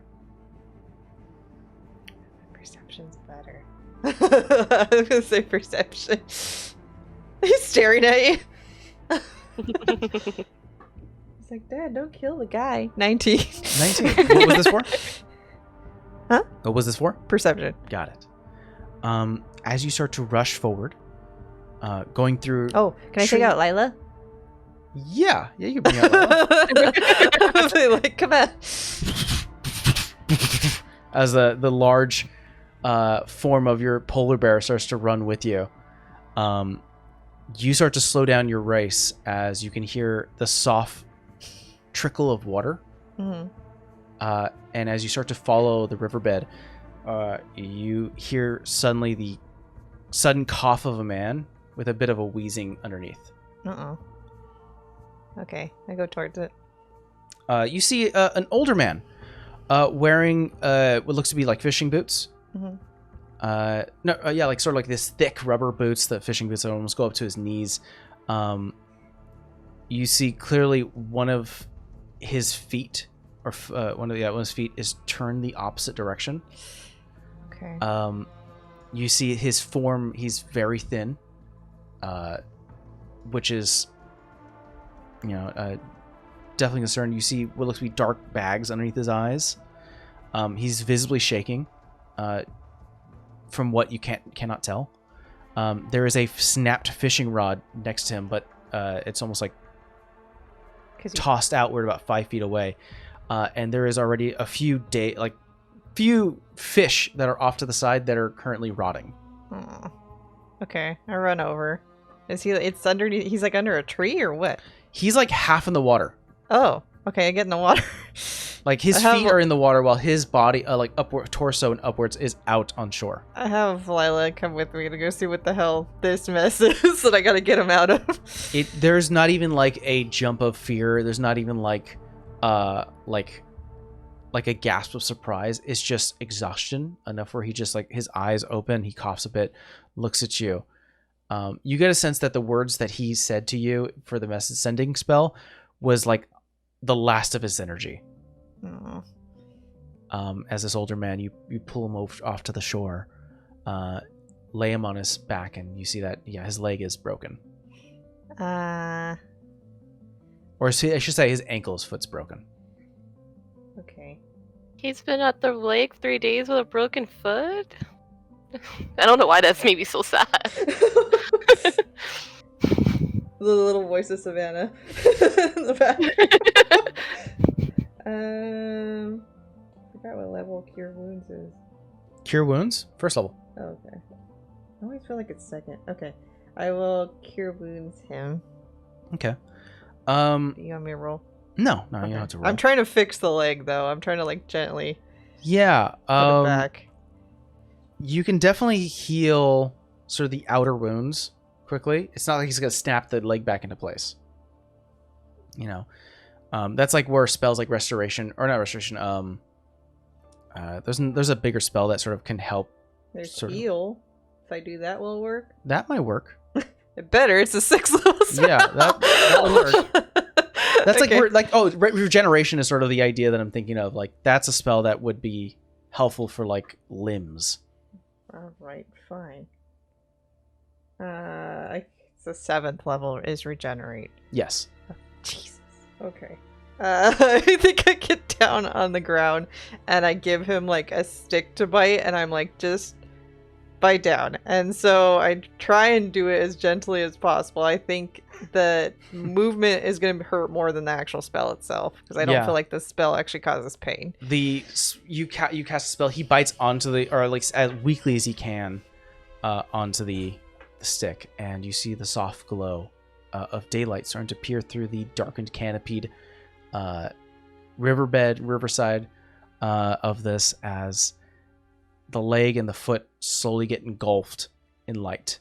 And as the light starts to dull away, you immediately see that the constant pain he was feeling, that tension that you get when you've ever been in that situation where you're just like everything hurts or something, like, that constant. That constant annoyance fades. The muscles in his face relax. The almost like the cause of concern just washes away. I think I just pick up like all his stuff, even his poor broken fishing rod, because I can't do anything about that, unfortunately. Yeah, I mean, but like I pick up his stuff and try and put it together, and I just put it like on Lila, and he's little like compared to me because he's super like light. 6 foot. Okay, she just like picks him up. You can see that he's still kind of bony and thin, just sort of out of hunger. You fixed his wounds, but he's still a bit exhausted and hungry. Yeah, and she's gonna just start heading back to the community center to like help put him in a bed because she definitely doesn't think putting him back at his house by himself is okay. It takes you a few minutes to walk, but eventually you do make it back to the Daybreak Community Center. The doors fling open. Trikey looks in and he goes, "Oh my God, Henderson! Okay, hold on." Quickly starts to rush and clear a cot for you to lay the man down and sort of bring one of the screens to give a bit of privacy. You see the elderly woman go, "Anderson's here," and kind of turns and sees and goes, "Oh my goodness. Hi. and kind of like is unsure if she should go or just give some space. I think I let him make that decision. I'm just like carried him at this point, and I like put him down. And there's a full bear behind me, but the bear is friendly. I don't think anybody cares about the bear. A few of the other patrons. Well, she's purple. I mean, like, she's lavender, but like she's fine. She matches my hair color. You see one gentleman in the corner goes, "That's a purple bear." I've never seen a purple. Hey, Doris, there's a purple bear here. And you see this other woman who's already stuffing her face. Goes, "Shut up." Lila, go entertain people. Don't eat anything you're not supposed to. They need it more than you. You see Lila already starting to look at the remaining She's food. all spreadful. I feel like she's probably like a dog just sitting there like, are you going to give me some? She sits by another group of people playing chess. Anderson is laid out, given a bit of food and water. I think I just sit there with him. And like, I mean, Vera can make more. It's not a very heavy duty spell to like make more food and water. But I think she's just sitting there watching and like waiting to see if he's going to be okay or if she did enough. Yeah. Due to the commotion, Mr. Loom comes out of his office upstairs and goes, "By the gods, you found him." Yeah, he had a broken leg. I had to do... Well, let's just say it's fine now. But you can't just... These people, like, don't have anything. We can't have that stupid 3-day rule. If, like, he would have been any longer, he would have been dead. I understand. That's something we've been trying to get, the city guard to agree upon, that there needs to be less waiting time. But, I mean, I can't force them to go looking. No, but I can. If that's something you wish to do, I'd appreciate that. What I'm saying is direct your anger at the appropriate. No, I'm not angry at you. I'm just saying it's a stupid rule. Okay. Slowly, Anderson starts to get a little better. Sort of conversation-wise, starts to have a bit of a better time. And he just looks at you, Vera, and goes, "I'm sorry." For what? Why are you sorry? Making people worry. If they weren't worried about you, I wouldn't have gone and found you. I just was tired of feeling like a burden. Like I was always asking people for help. I used to be a fisherman. So I figured I can maybe catch something for the people here. That's nice of you, but maybe take a friend next time. Maybe. Yeah. Instead of going by yourself. I think my solo fishing days are over. He kind of laughs a little bit. Oh, I may have gone to your house to find you initially, but that's how I was able to send the message, because I didn't know exactly what you look like, so don't be alarmed. I closed the door, but I also took off running. Okay. That's fine. As long as my pictures are still up. That's what helped me find you. Did you draw those? No. I had him commissioned when... a long time ago. Is that your son? Was? Oh. Yeah. Sorry. It was an illness. Just... yeah. It happens. It happens.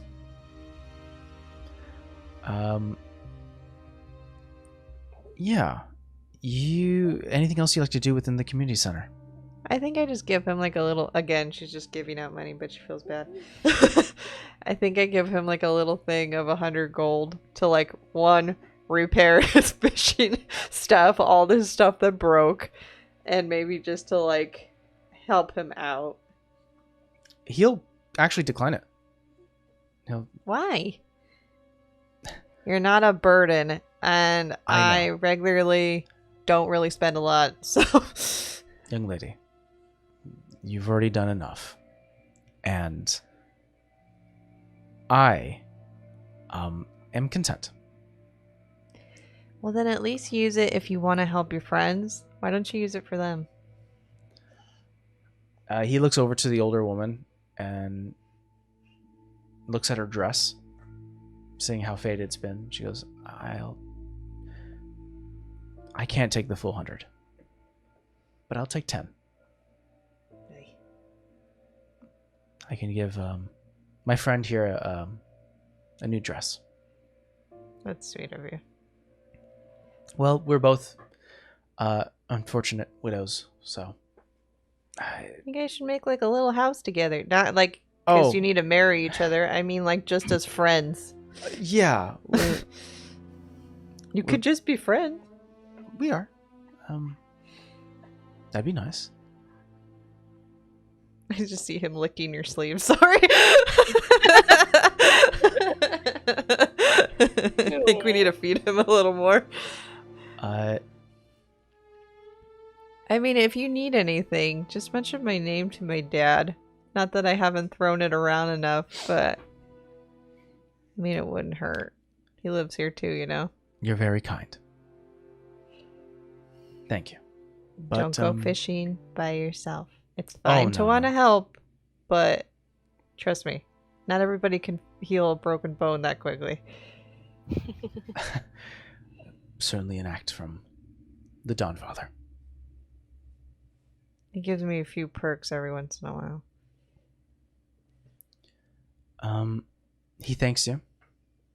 Eventually, the older woman finds a bit of courage to walk up to him, asks if he's all right, and they start to have a conversation. She thanks you as well. And I go tap my celestial friend on the shoulder. Like, I would say by this time the spell is ended. Okay. I was going to say, like, man. She looks to you, Vera, and goes, your friend left. Oh. Yeah, he kind of has a time limit. Did he learn anything? He actually knew a lot of the rules already, so he decided to make a few homebrew ones, and it was fun. Wow. At least you had fun for a little while. Yes, it was fun. But I'm very excited to play with my friend again. I think he is too. I think he needs some fun after the ordeal he's been through. You see that some of the members here start to bring a bit of the chessboards to the bed where he's at, and he starts to play with them. Anything else you'd like to do in the community center? Does anything else look kind of ramshackle in here? I mean, a few things. I mean, you spend your day fixing up stuff. Yeah, I think that's what she does. If there's anything they need, I think she just goes out and buys it herself. Like, she very much uses Lila as a pack mule. One, because she has to actually feed her. Two, she goes out and, like, buys a bunch of food and just, like, has it delivered via the bear. Go ahead, just mark down 5 gold. Okay. As you start to get sort of small incidentals, things that could be useful, that could stretch out for long periods of time for food. I think good rations. Food, medical supplies, and like when it gets cold, like blankets and stuff, like just basic stuff. Then mark down an additional 15 gold for that. As you start to stockpile a little bit of what they need.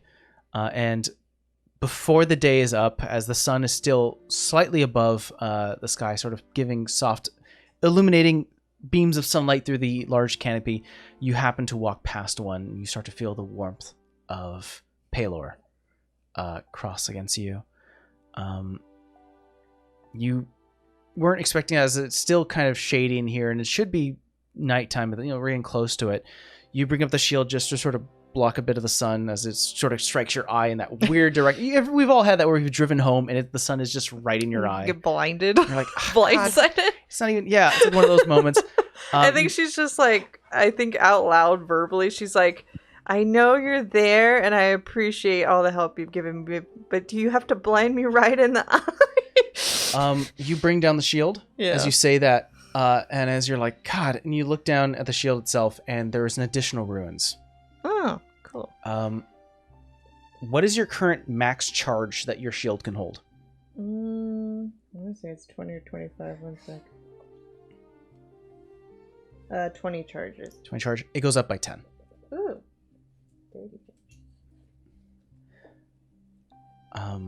You feel sort of this blessing brought down upon you, and upon the equipment that you carry, the iconography that surrounds you, and you find the light, that shines, that sort of is almost always knowing and acknowledges your work, for the community. We look up into the sky itself as this bright white light hits us, and move on to a new story. Would you like to take him? Yeah. To Savannah? I was gonna see how long he's been up. Oh, yeah. boy. It's his nap time. Oh boy. Nappy time, say bye.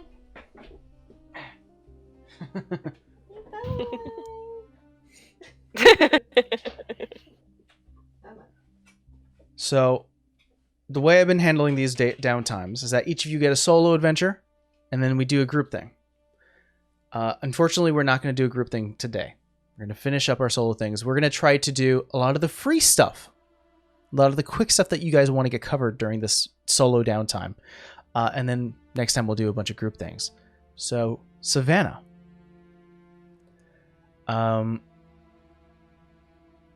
You find yourself blocking a bit of the sun. The same white blindness sort of crosses your eyes as you are standing in the crowded and busy town of Varsal. Very familiar city of Varsal. Standing in the outer circle where a lot of the commerce and things happen. You're actually standing close to the Happy Face Inn, the Varsal front for the Raven's Kiss HQ. It's oddly a bit of a chilly day, even with the sunlight out. There's a bit of a cold breeze coming from the west that sort of causes a bit of a shiver across your fur. People are still yelling out of different prices and different wares. There's one particular smart vendor who has caught on to that it's cold. An older woman who's currently selling scarves and mittens. She kind of yells out, "A pair for 3 silver a set." I'll actually go buy a set. Oh, good day. We day. have red, blue, green, and white. I will take the blue. Perfect. Would you like just the a set, or maybe a scarf or a pair of mittens? I'll take a set. Just 3 silver, please. I actually just hand her a whole gold piece. Oh, well, this is. Keep the change. I appreciate that. Thank you so. How about this? She reaches up and pulls out a small beanie, same coloration, hands it to you. On the house, thank you so much. It doesn't fit because of your ears. The ears. I just scratched some holes in it. Oh, that works. I should think that for other folk with horns and such. Keep the for the tip. Thank you so much. Thank you. You start to put on the mittens a little bit. You have to almost create little holes for your cat nails and claws. But the scarf is nice. You could tell it's definitely like it's homemade. You know, she whittles, she crochets them herself. Roll me a perception check.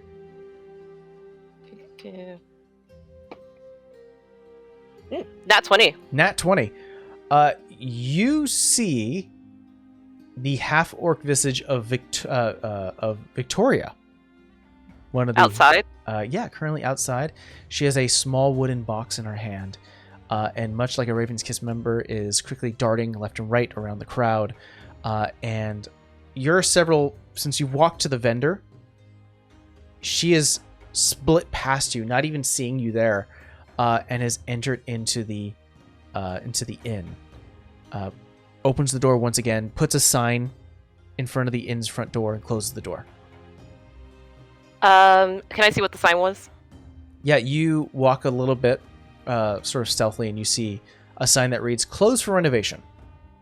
However, Yeah, I'm ignoring that sign. I walk in. I was gonna say, well, before you could make that decision right now, but before you do that, because of your nat 20, you peer inside what looks to be because it's such a cool day. There's a bit of a frost happening on the window, so you can't really see through it, but you do see silhouettes. You see 3 silhouettes in there. You can hear the familiar voice of Victoria say, "I got it." You hear the familiar voice of Richard go, "Ah, good." And you can hear the soft hum of a woman that you don't recognize. But if you wish to enter, you can. Yeah, I'm assuming the door's not locked. You reach for the door. It is locked. Can Can I mage hand to unlock it? Roll me I think it's a dex and proficiency. Go and roll me that check. Because you are proficient with lockpicking, yeah? So that's going to be a 21. Oh, yeah. Quickly with the mage hand, about maybe a foot away, you just like, go do this for me as you look into the window. The mage hand quickly grabs your tools. You hear the click. And I'll quietly walk in. You can hear the middle of a conversation around just a corner where the window happened to be. You can hear Richard go, you didn't have any problems finding this, did you? No, I didn't. Good. Well, and right as that happens, they turn to see you walk in. Don't stop for my accord. Close the door, lock it behind me. Oh, Savannah. Well, perfect timing. Allow me to introduce you to someone who will be helping out the rest of our organization. You see a woman stand wearing stark black armor, almost rivaling Vera's, sort of like heavy plate armor. Gray, white skin, bit of cracking happening where the cheek is. Almost light blue gray eyes with white hair, horns that almost peer outwards, and there's a bit of a soft light blue coloration in her hair, just underneath, like an under dye. She gives a bright smile. She goes, "Hello there." Hi. Hello. And what is your name? You first. You may call me Rise. Savannah. Pleasure to meet you. Why does she give me the ick? Can I insight check this woman? Sure. It's not gonna be that big. It's gonna be a 12. 12. Yeah, there's something slightly odd about her comfort. She kind of like just gives you a bit of that vibe. Richard kind of looks to you, sort of the beaked Kenku form of him, sort of giving a shiver as the cool air is finally out. And he goes, "Yes, well, Rise is currently our hired healer. She'll be helping with the rest of our kin." Well, that's good news. Are you an experienced healer? I am. I serve many, but the latest one that I serve feels that their domain is a bit crowded as of late, so providing service is what I do. Feels a bit crowded. Where were you before this? That's a long story. I have time. Yes, well, it would cost a bit of gold for me to share a little more personal bit of my story. I look at Richard and I give him a face like, what the hell? Well, it is a bit difficult to find holy people in our line of work. Well, I trust your judgment. You're always a good pick of character. Kind of gives a huff. Thinking about Garwin. Well, I'm sorry, I didn't mean to interrupt things. We were making a contract. So please, continue. Victoria gives a sigh and goes, "Here you go, Richard." Slides it over. "Thank you. We'll deal with this in a second." Well,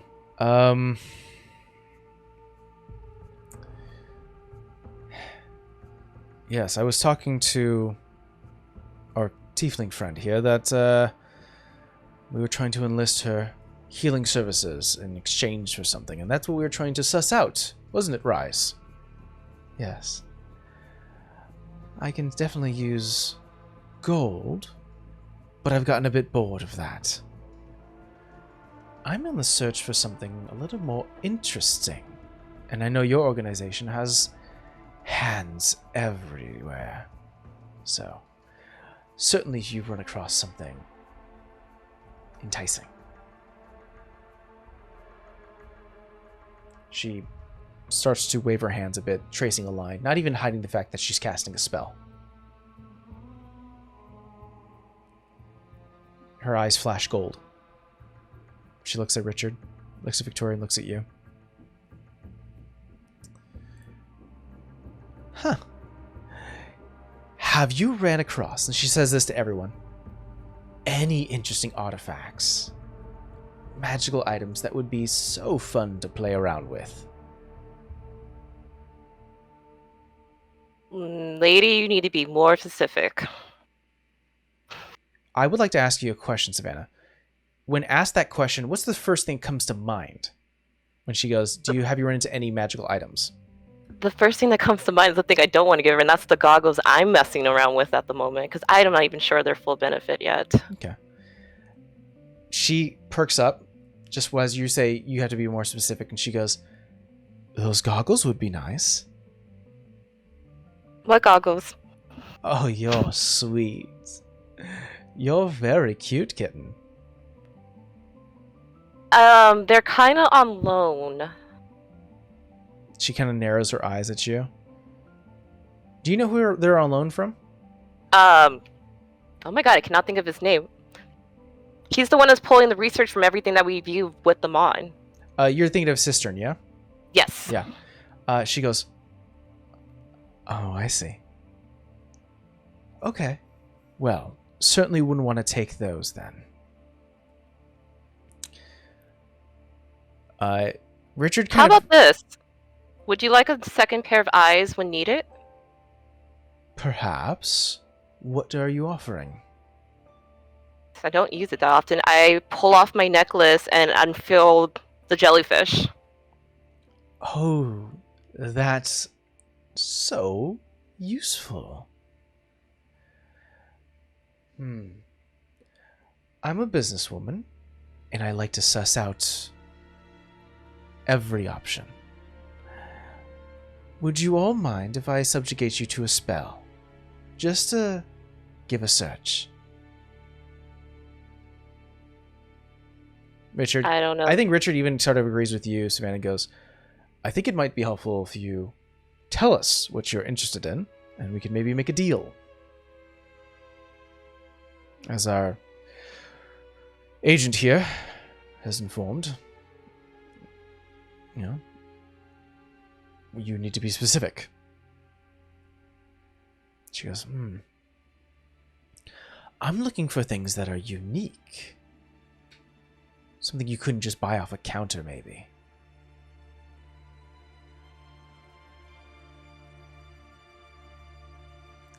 She kind of looks at you, Savannah, and goes, do you mind? She sort of reaches a hand for your forehead. This feels intrusive. It's going to Fine. be very intrusive. I just kind of look at Richard. That's up to you. Fine. She places her light skin, her sort of this white skin fingers upon your forehead, and you feel almost something invading your mind. And there's a bit of a internal battle and struggle as you see sweat starting to form from this woman, as Felix instinctually starts to push back from her invasiveness. And there is like a battle happening right now where Felix is protecting your mind as like hiding as much as he can. So I'm going to ask you, Savannah, what are the magical items? So she's specifically looking for magical items that you've run across in your experience. What magical items are you specifically hiding? I'm going to allow you to hide as much as you wish. Okay, so I have the goggles of intelligence. Not get rid of those. The goggles that are technically on loan. That's what I'm like, eh. The carpet. I mean, I have the dagger. that I dagger, but if she sees that, I doubt she's want that. What else do I have? And the jellyfish necklace. That's all I can think of at the moment. So Okay, yeah, you're like almost like in sync with Felix. You're like, don't let her. or stuff that we hid in. So, i.e. the vial. So Oh, perfect. Yeah, you can ask all, like, even retroactively, you can say, don't even show this. Like, your mind quickly syncs up with Felix, and you're like, don't show her. And Felix, you can almost hear like understood, and immediately those memories and those experiences are blocked. You can feel like the invasiveness of the spell as she starts to dig deep with a detect thought spell are immediately just censored. There was no magical items. There was no carpet. It was like it never existed inside your mind for this initial moment. And she pulls away and she goes,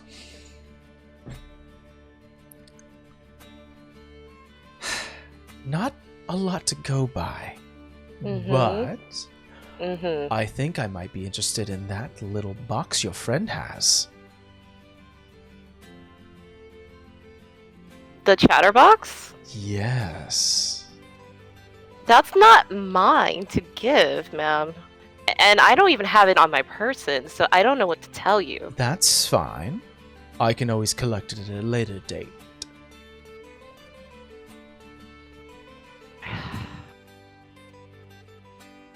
You know what? Give me 5 minutes. Of course. I run to the back and pull out my sending stone that I know Rolly has. Yeah. So, Rolly. Savannah? Rolly, are you busy? Kind of. So I know I ask a lot of you, The answer's no. but you don't even know what I'm Whatever gonna it is. ask. Whatever it is, I know it's bad. Whatever it is. It's not bad, it's just Bad. we might need Gina Lee for a favor. I'm sorry. Look, What are you doing? you know how we're trying to help the Richards, right? Uh-huh. Well, we found a healer. Bitch of a healer. I don't like this healer. Uh-huh. And she's looking for a payment of interest, and as much as I tried to hide all of our stories, she discovered that we have a interesting little box. Interesting little... You know, the one that goes in your pocket and talks a lot? Oh! What about it? Because I know Gina Lee made it, can we give her the chatterbox and just have Gina Lee to make us another one? Alright, DM, I'm gonna need you to count the words on this one. Okay. It's a stone. It's a stone. There's You no can, word. I know. You can keep on I doing know. it. I know. I'm gonna say... You. The person who has got me into all this mess all these months ago want me, the victim, to give you my box, the one memento I have from the woman I love that I don't get to see a lot of because I'm always out fighting and doing things with you. Okay. To no. To some random person who may or may not be able to heal the Richards. I'm glad I have popcorn. Is that for correct? this. I mean, if Varric was able to heal Richard, I'd rather just pay her to do it, but I don't want to wear her out. Look, can we get Gina Lee to make one? I don't need it at this moment. I mean, I will have to ask. Is there a particular reason why she wants this stone? I mean, this box. It's not that great of a thing. I don't trust her as far as I throw her. The chatterbox doesn't do much unless there's something we missed on it. Which there very well could be. You know how powerful Gina Lee is. Which is more reason why I should just ask you just to commission her to make one. Or we could just wear out Vera and make her do it to all the Richards. It's just Vera. Come on. Yeah, and then the moment we do that, the Lich appears. And then what? and then we do the same thing we did last time. Make her revive both of us. No, beat her to submission. Duh. Wait, did you hear that? It's like I felt like a. Are you gonna Okay, do really, it? I don't have much more time on this. Yes or no? Let me talk to Gina Lee. How fast can I get a response? That depends if she answers my stone right now or not. I'll be waiting. Other line. Okay. Alright, and then I hit the button and then I do the Call waiting. call waiting, just call someone else. You might as well just get the 2 stones and just have them like this. Yeah, I got him like here. Like, hey, I'm gonna actually call Gina Lee. Sure.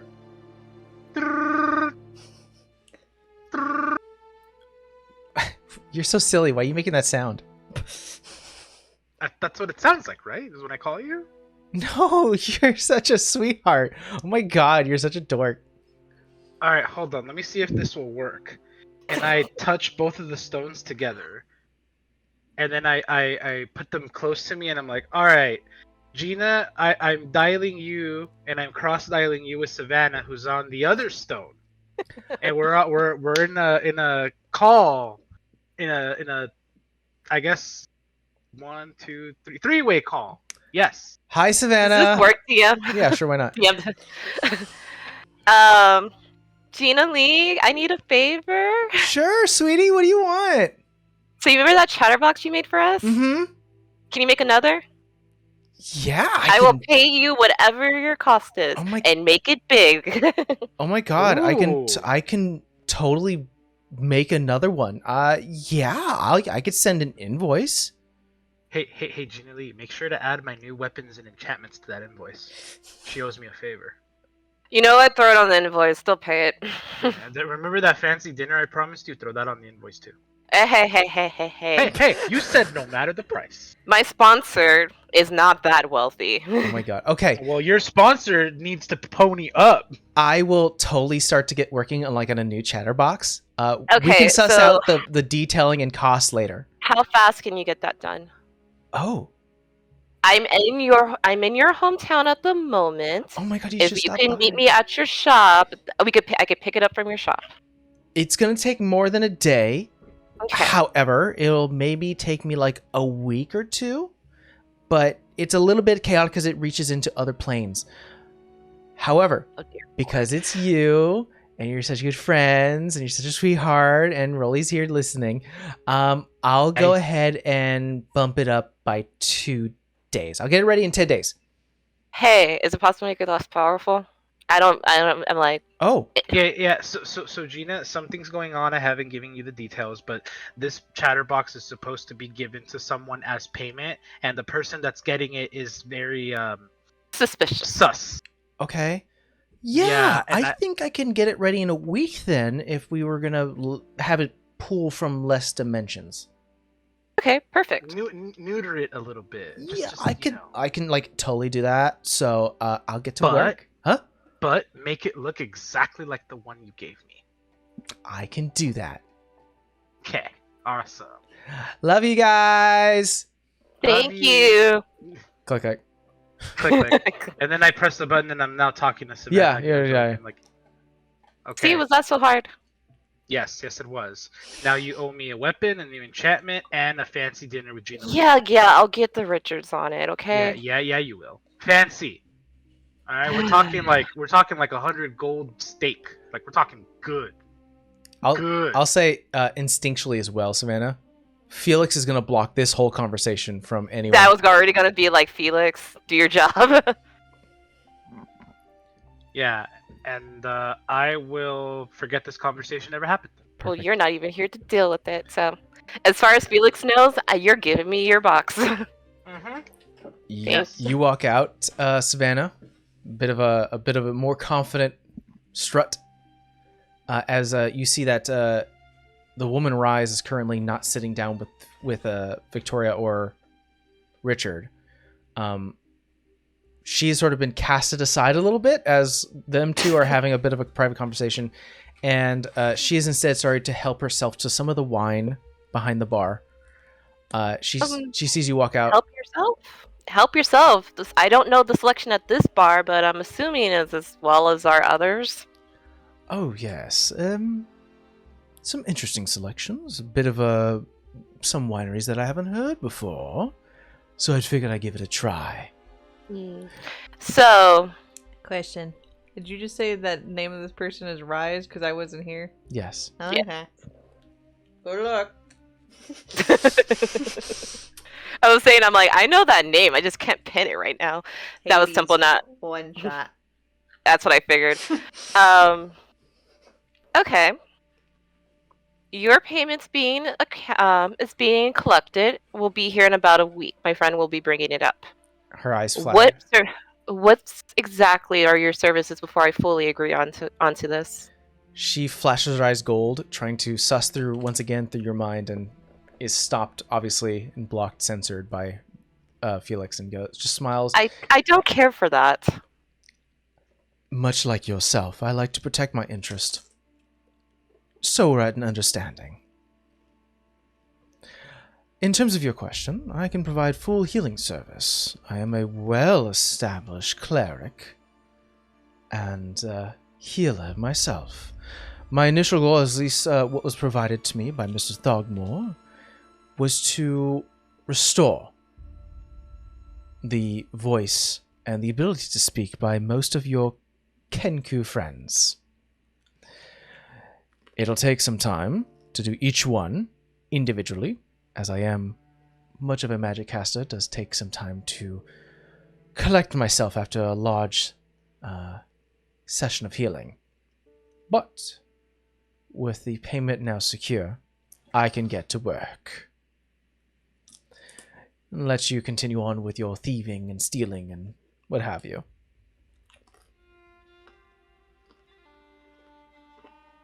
Fine. It'll be here in a week. I'll go join Richard and Victoria. She just starts to twirl a bit of the wine. Tries a little bit as you walk over to Richard and Victoria. Richard gives a sigh. Under my breath, I'm like, I don't like that woman. He kind of looks up with you and goes, yeah, well, she's an interesting folk.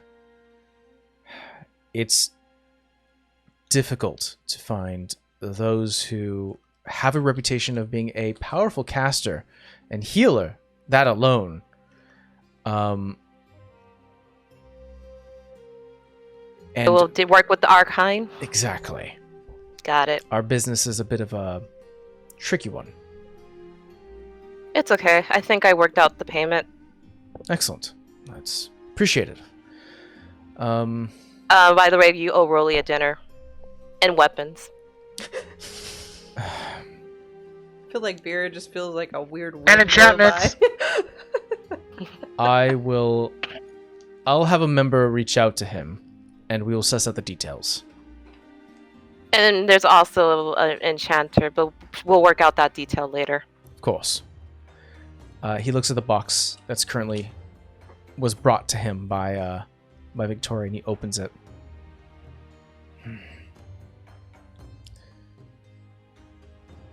Pulls out what looks to be. He actually turns it around for you to see, and you see 3 rings. One with an elven design, another with what looks to be some sort of chemical symbol, and the last one with the raven's kiss. Is that what it... What's going on? Well, I know that Mr. Gavad Davis is here on the material plane. So, I figured it might be time to reach out to him. I am not Richard. I thought about that. And this, and he sort of points towards the set of rings, is, or what was taught to us, be informed, was important to the 3 friends. If I'm wearing this, he brings the Raven's Kiss one, puts it on his finger, it might ease the conversation. Yeah, I thought about that. I don't know how to explain Richard's legacies are now Kenku's. I can't say talk. I've been thinking that as well. I'll We'll see what happens, but we'll make do with Davis. We'll try to include Miles some other time, considering we don't know where he is, or if he's still even around. I mean, kinda do. I thought I mentioned this to you. You mentioned that you may have run across him. We weren't sure this means you physically ran across him or his remains. Yeah, I met him. He's an interesting fellow. I think he's just done. Well, I would appreciate for him to at least meet with us. The best I can do is try to send word to him, but that's not a guarantee. Well, if you happen to find him, and he reaches for the one with the chemical symbol, hands it to you. Give him this. Once he puts it on, he should know what to do, to be honest. This one, hands the one with the elven symbol, hands it to Victoria. Provide this to Davis.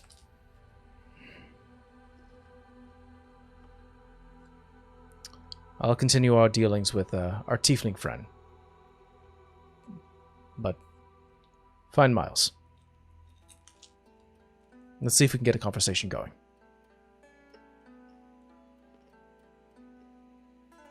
Yeah. So, big question for you, Savannah, is since you've been given this task, how are you finding, or how are you getting to Miles? I'm trying to remember exactly how we found him the last time. It was through the cave near Rolly's hometown. You found Correct? him. You found him in a sort of a temple cave in the island of Anburn. Mm. I got kicked out of Foundry. I was trying to look at the map. One sec. The server restarted. Oh yeah, I restarted it. It got idled for too long. It is basically where the fire giants were. Yes. Yeah. I actually do want to make that trek because I don't trust a messenger. It's a trek that I don't know if I want to do by myself.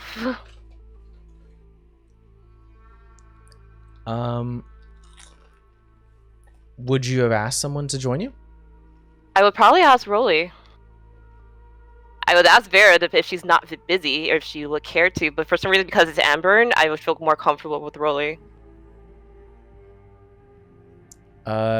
We'll hand wave a few of these things and we'll ask some simple questions. Mm-hmm. Rolly, if communicated, ask if you would like to go to Anburn and accompany Savannah. Would you join? Oh well, it just so happens that I could use a night out on the town with my airy waifu, So That's a no. I'm just saying, if that were somehow financed, I might be convinced to visit. I'm already financing a date. What the heck? No, you're financing a dinner. This is a date. Fine, I'll pay it out of my pocket. Shoot. Woo! Oh, that's even sweeter than I could have expected. Yes, sign me up. All right. Quickly done. You guys collect yourselves, meet up. I'll say that there are a few options you can take to get to Anburn. One, Blenton is currently still is kind of having almost like a beta stage of their new port that has been being built to establish the trade line between the kingdom and Anburn. So you can definitely hire or charter a ship to go that way. Or another option is that if you roll really well, Savannah, you can maybe take the carpet. How much would it be to charter the ship? Because Rolly's costing me an arm and a leg now. So I would say it would cost about 200 gold.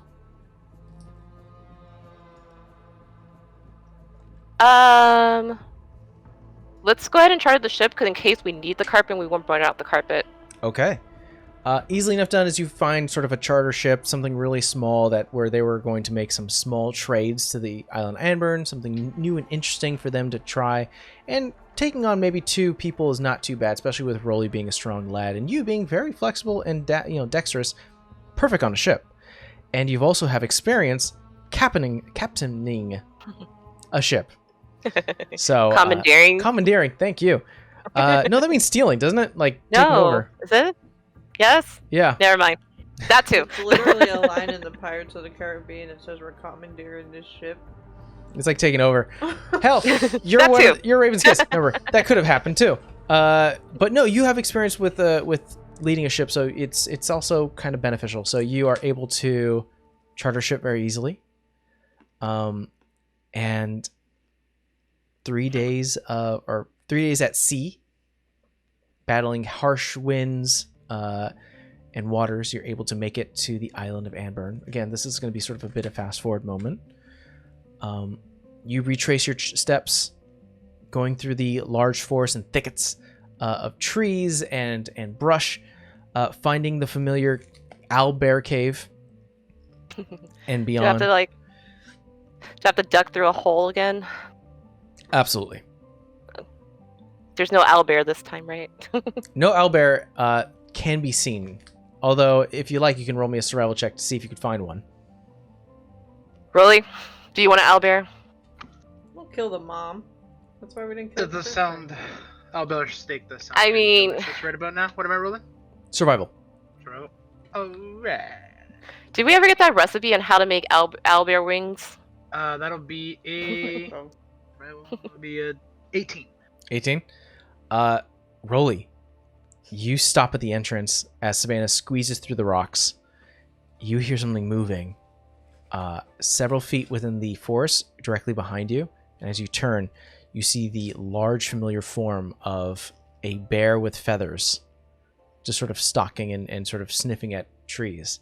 You could spend your time maybe trying to stalk it and get it. It's like dinner to me. Could we do this afterwards?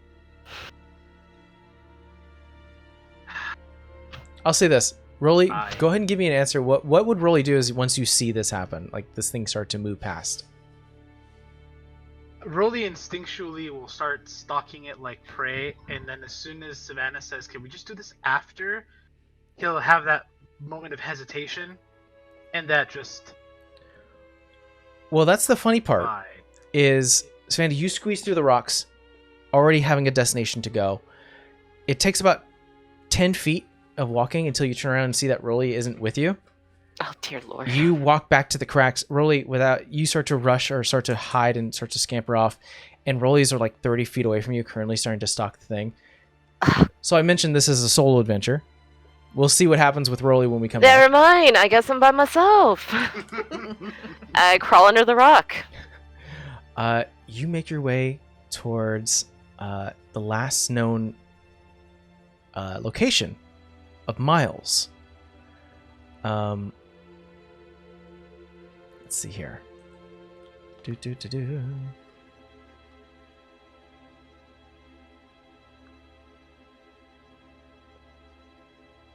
There we go. You go past the Guardian, which is currently inert, and entering inside, you see a flash of silver as a cloaked automaton almost sparks up with life, looks up with you with sort of these bright, like these small little golden eyes within sort of this darkened space, and it goes, "Hello, welcome. You are Savannah Skrilla, correct? Correct. You are friends of Miles. Correct. Would you like any tea?" No. Is Miles here? He is. And gets away from what looks to be like almost like a charging station. And like a small but heavy sort of strut of this automaton walks over to what looks to be a closed door and opens it. He goes, "Please, see yourself in." I'll walk in. I'll walk to him and just kind of look at him like, right, and then walk in. Miles, currently still within his bed, cushioned, sort of this red leathered or felt enclosed space, almost like a coffin with spider legs. This mechanical feat of engineering with numerous tubes that are sticking out of his neck into what looks to be IV bags of chemicals, of different types of elixirs. The old, withering form of this 300-year-old human is still in his almost suspended animation state of sort of near death, but due to the amount of chemicals he's taken in, is still keeping him motion and moving. The bed itself tightens up as you start to appear. You hear his voice go, SA-14! Shut that damn door! Door. Damn! Tulbaton!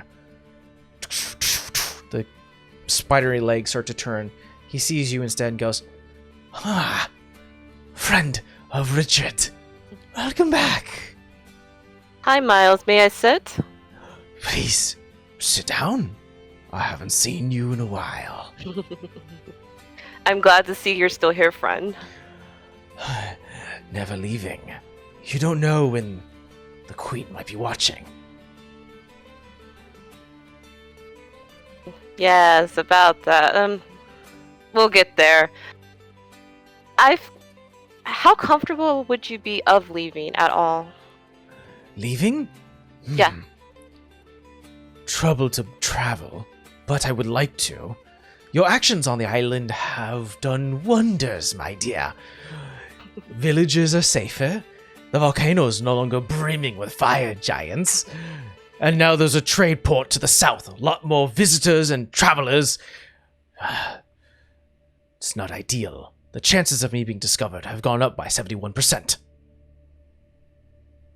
Yeah, I can see that. I mean, I'm a curious person. We don't need another curious person coming down here to find you. But then again, at the sight of you, they might be, scared off. No offense. This is just strange. It's fine. No offense taken. I've come to you with a proposition. A deal. Certainly. Kind of. And I kind of just take out the ring. You see a moment of recognition as a spindly spider leg comes up, slides underneath the ring from your fingertip to bring it closer to his face so he could see it. I haven't seen this in ages. I was told if I gave that to you, you would know what to do. Yes. The three of us had a meeting place. Where? Somewhere secret. Supposedly it's where Richard made his home. Wait, I do know this. Wait. Brain. DM, help. You don't know what he's talking about. Don't we know where Richard made his home, though? I mean, It was not in the diary? it depends on what you define as home. Good point. But his thin arm, as weakly as it can, reaches for the ring and puts it on. Ooh. Well, is this a call for a discussion? A meeting? An alliance? Yeah. Once again? My old friend's still alive. Yes. This definitely is a call for a meeting. I haven't seen Thogmore in a while. Neither have I seen Davis. I've recently met Davis. Interesting fellow as well. Elven blood in that one. Certainly still alive. That old snake. He certainly found a way, didn't he? For sure. Well, collect your things. We're going. Wait, we're now? Absolutely. A teleportation ring. Okay, there's a man. You remember the big man I brought with me? He's outside. Should I go get him? Certainly, unless you would like to leave him here. That's fine, too. I don't mind. I don't... Give me go see what he's doing. Stay right here. I run back up. SA-14, collect my things! Fine, Rolly. Yeah, you walk up. Rolly, you're holding the it was sort of an adolescent owlbear. So Savannah, you walk up, crawl through the rocks, and Rolly, you're holding your axe. You're holding the owlbear in another hand, and you are covered in a little bit of blood. Perfect. Now I just need to find the salt to dry age this and Hey. Oh, hey. Do you want to stay here with the owlbear, or do you want to go on an adventure with me and Miles? What kind of adventure? We're going to go have a meeting, but we got to go to the teleportation device. I don't know where we're going, though. Oh. Yeah, sure, we can go. Just give me a quick second to clean all this up. Here's stone. That wasn't what I meant. I still turn it on and spray off the blood. Yeah, the blood. No, I meant the food. I don't know. Clean it, cut it. Are you gonna cook it? No. Oh boy. Just give me a couple of moments. Let me do this, and I just start. I start field dressing the fucking carcass. Very quickly, is a little bit of messy as you're trying to clean it as fast as possible. As Savannah is urging you to hurry up, and you're just like, 1 second. This is precise, Savannah. Give me 1 second. Now I'm regretting bringing you. Why did I bring you again? Look, I got us dinner. All right. 10 minutes pass, and you can hear the metallic sound of a body. The automaton could have made us food. Come on, Rolly, hurry it up. Hello. My master has informed me they'll be leaving soon. Are you ready? Looking at Rolly. Still field dressing the carcass here. 1 moment. We'll be leaving in 2 minutes. Should be plenty of time. Why I don't trust that? I'm gonna go with the automaton. Hurry, just come when you're ready. Did she give me the stone? Yeah. Yes, I gave you the stone. Okay. So I hold on to it. Okay. I continue doing what I'm doing. Okay. So, do you stay the full 2 minutes, Rolly? No. Really, the biggest pieces I'm looking for are like the shoulders, the shoulders, and the where the steak is. Yeah. I want that. You start to take the heavy meats. And then as I'm doing that and I'm cutting off the small parts, I'm tossing them to the side and be like, all right, whatever animal finds this, you're welcome. You quickly rush underneath, and by that time you see Savannah standing next to Miles with the SA-14 model automaton.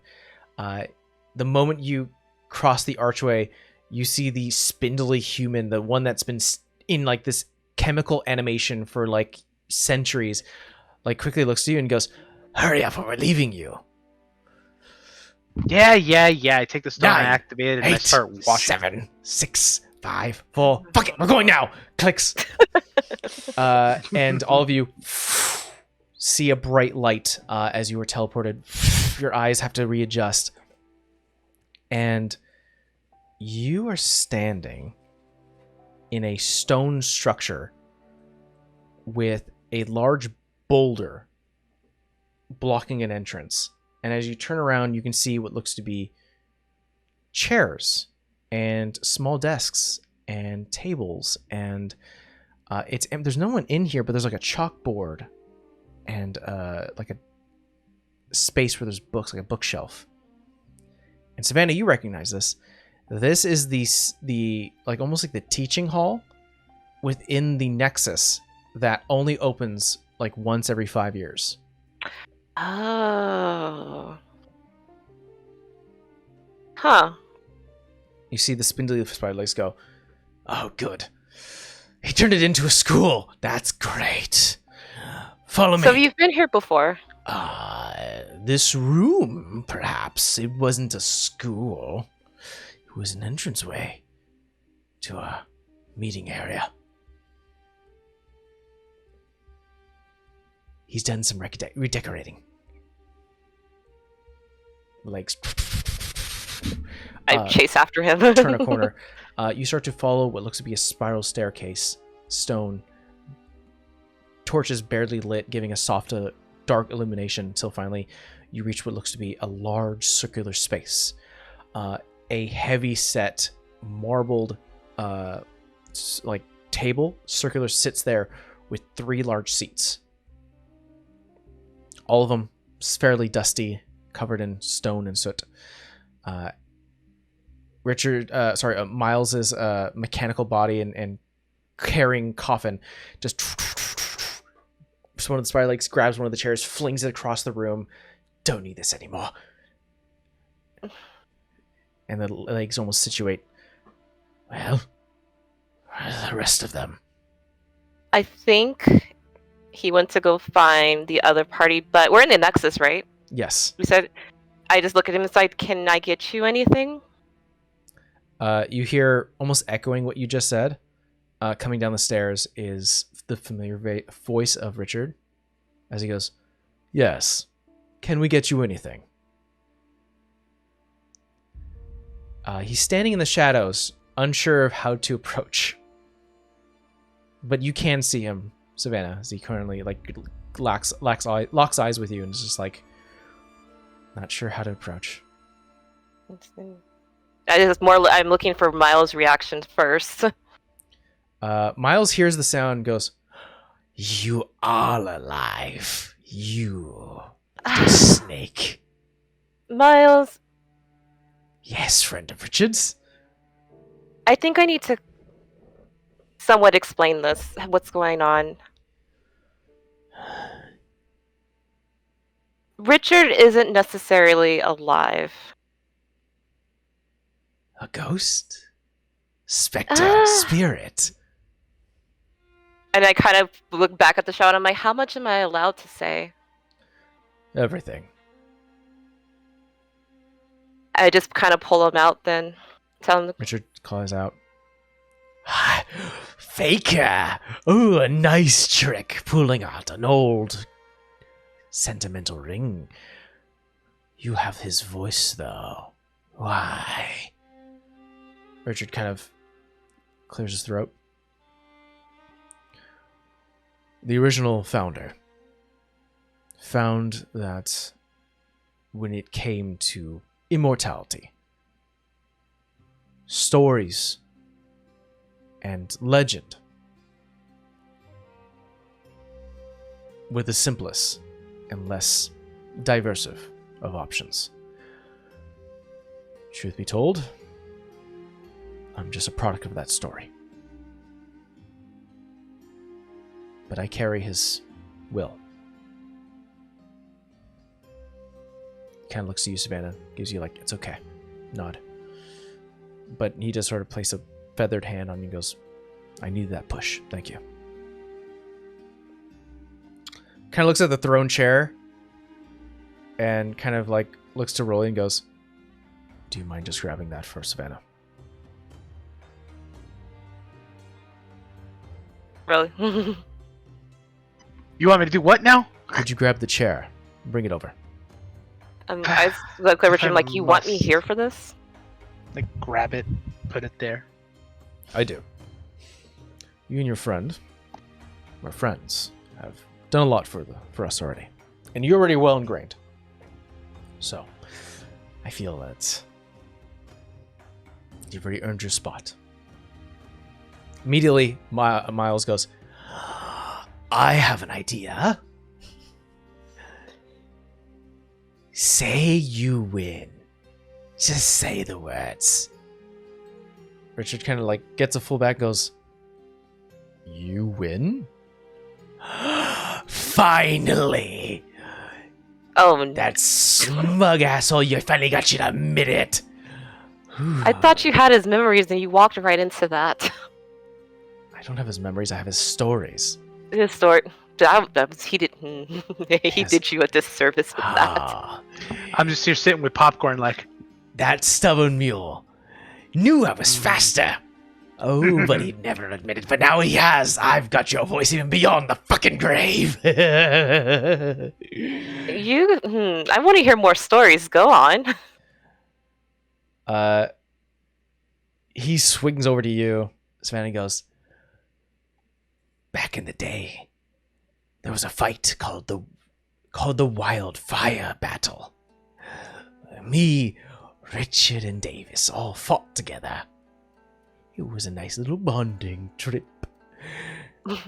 We had a bet to see who had more kills. Clearly I won, but Richard never wanted to admit it. But he has now. I wouldn't call that an admittance so much as...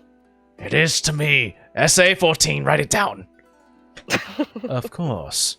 Writes it down. Richard clears his throat. I've read about you. The founder. You know, you and the founder, and at that point you hear... You see the familiar form of Davis as he goes, yes. Richard, Miles, and I ran into the southern forest, beyond the desert, to fend off a tribe of abominations. The fire we brought entrapped the creatures, ensuring our victory. All for a crazed woman who carries a crown. Is this Evergrey? It was. Hi, Savannah. Rolly. It's good to see you again. Your niece would be with us, but I think she actually went back home, so... I thought I saw her trailing around our hometown. Didn't feel like it was right to bother at that moment. She seemed to almost sprint heavy into the forest. Wait, sprint into the... Never mind. Let's see here. You see Miles go, Well, she wasn't crazy back then. As a matter of fact, Thogmore swore back up and down that we'd be heavily rewarded. If you're keeping your life, probably was your reward. Perhaps. Your own Richard goes, rewarded? And were you? In a way. We were given our own section of the castle. And we were tasked out whenever there were escalated situations. Well, your Richard sort of strokes up. I think it's time to get down to business. Davis sits down, goes, wow, you even have the same cadence as him. That's going to be interesting. Yeah, so you remember how I told you Richard's legacy continues on? I do. Yes, now he's a repeating parrot. You see, I'm kind of offended because I care about this particular Richard, so I'm just like... yeah, Yeah, and even Dave sort of looks towards Miles and goes, shush, old man.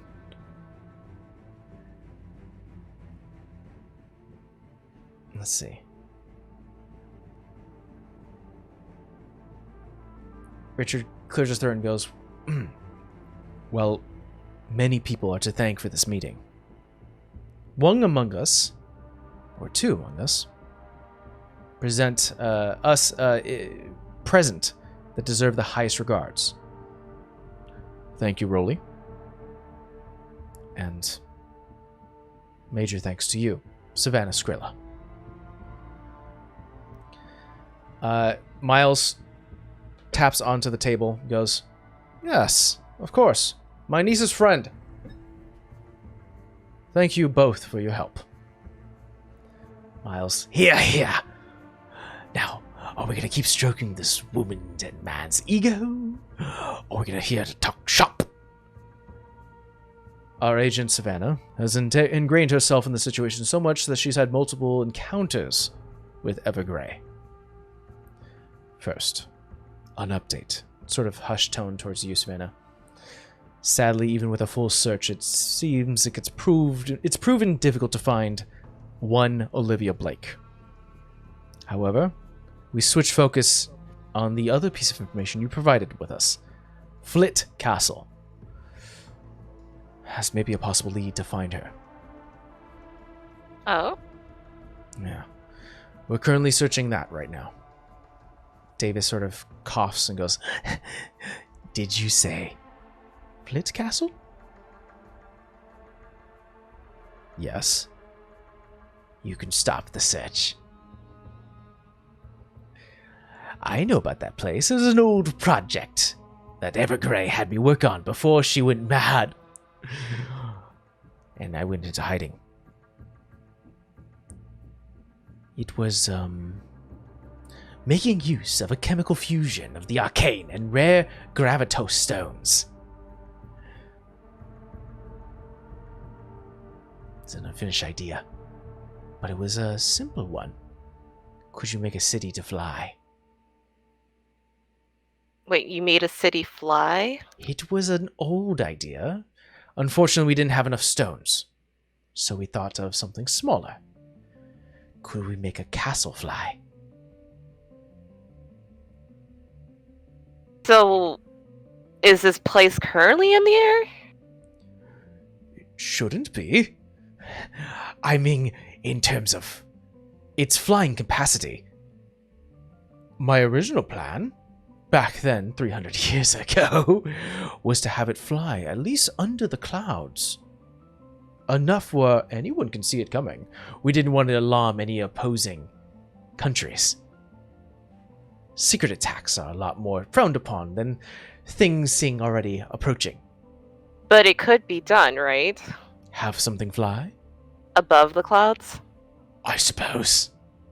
It's possible. Have you had any reports of flying castles above the clouds? I'm actually trying to scan my brain. No, right? As far as you're aware, no.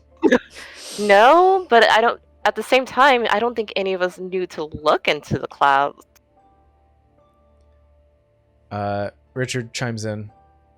As far as the Raven Kiss has been aware of, there haven't been any reports from criers, city newspapers, or anything of the sort reporting of a flying castle. So, I mean, where did you be? Like, which castle? Miles leans back in his coffin and goes, we were going to use the old remains of the Orichalco Tower.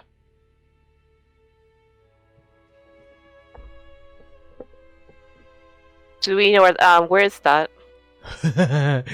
It was an old ruin found in the Frost Edge Mountains to the north of Aurak.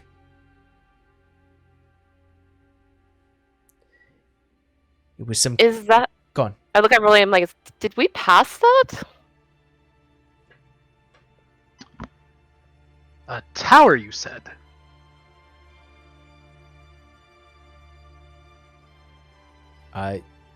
You don't remember...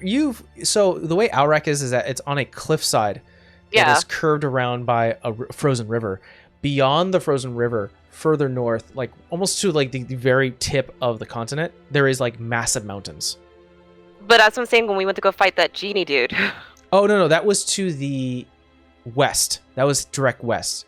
So we're going other direction. This is like going north. Okay. Yeah. So yeah, like, I can actually point it out at least onto the screen. So that's like if you guys, this is Mirbite. This is like talking north. Got it. I don't remember a tower. Well, I other don't think than- we didn't go that north. Yeah, other than like our tower. I don't think he's talking about that. No, no, no. I hope he's not talking about Oh, that. no. It was an old monument.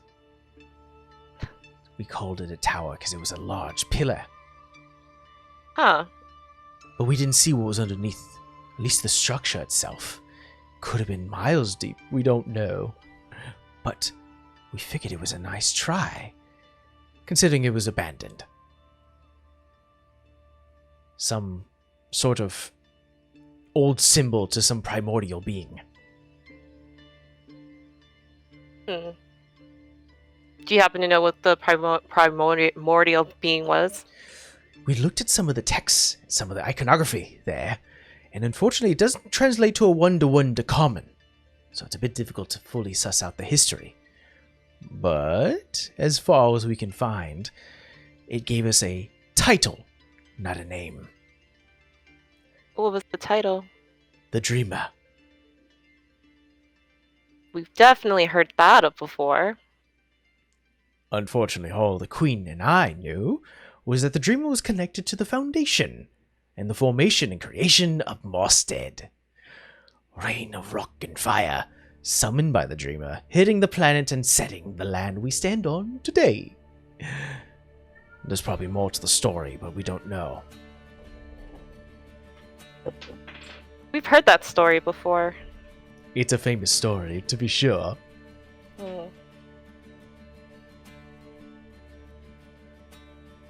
That makes sense, though. I think even Davis is like, how so? I'm thinking... How do I put this in words? We know that, especially tied to Olivia, they went somewhere they can definitely continue to experiment. They're somewhere isolated. We know they're tied to the story of the Dreamer. We know it wasn't the Vampire Island where we found the other ruins. So somewhere that nobody would ever go.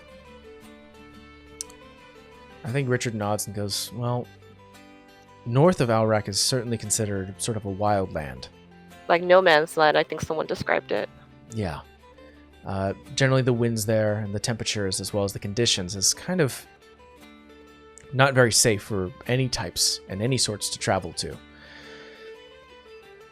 It would make a good place to hide. How hard would it be to travel there? I couldn't say for sure. We would have to ask, maybe find someone who's either been there before or have gotten close there. It's difficult to say. Not a lot of people travel there, if any. If any.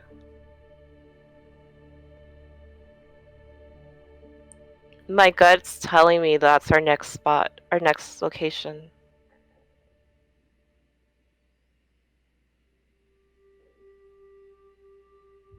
Like, thank you, Davis. Yeah, of course. And kind of looks to Miles and goes, that's what you were working on. Well, I had my interests. Something to fly like that on a constant basis? How fun. Did you guys do any other experimentations with the Queen? Plenty. About extending her life through breaking up her soul? No. She's asked us to make numerous experiments. But when it came down to immortality and that snap, when she's lost her mind, we saw that our knowledge could be deadly in her hands. So I fled. Richard kind of looks towards your Richard and goes, who knows what happened to him except the fact that he decided to make a little club. And you, it kind of looks to Davis, you went home. Davis kind of swallows a little bit. Yes, well, I couldn't return, fortunately.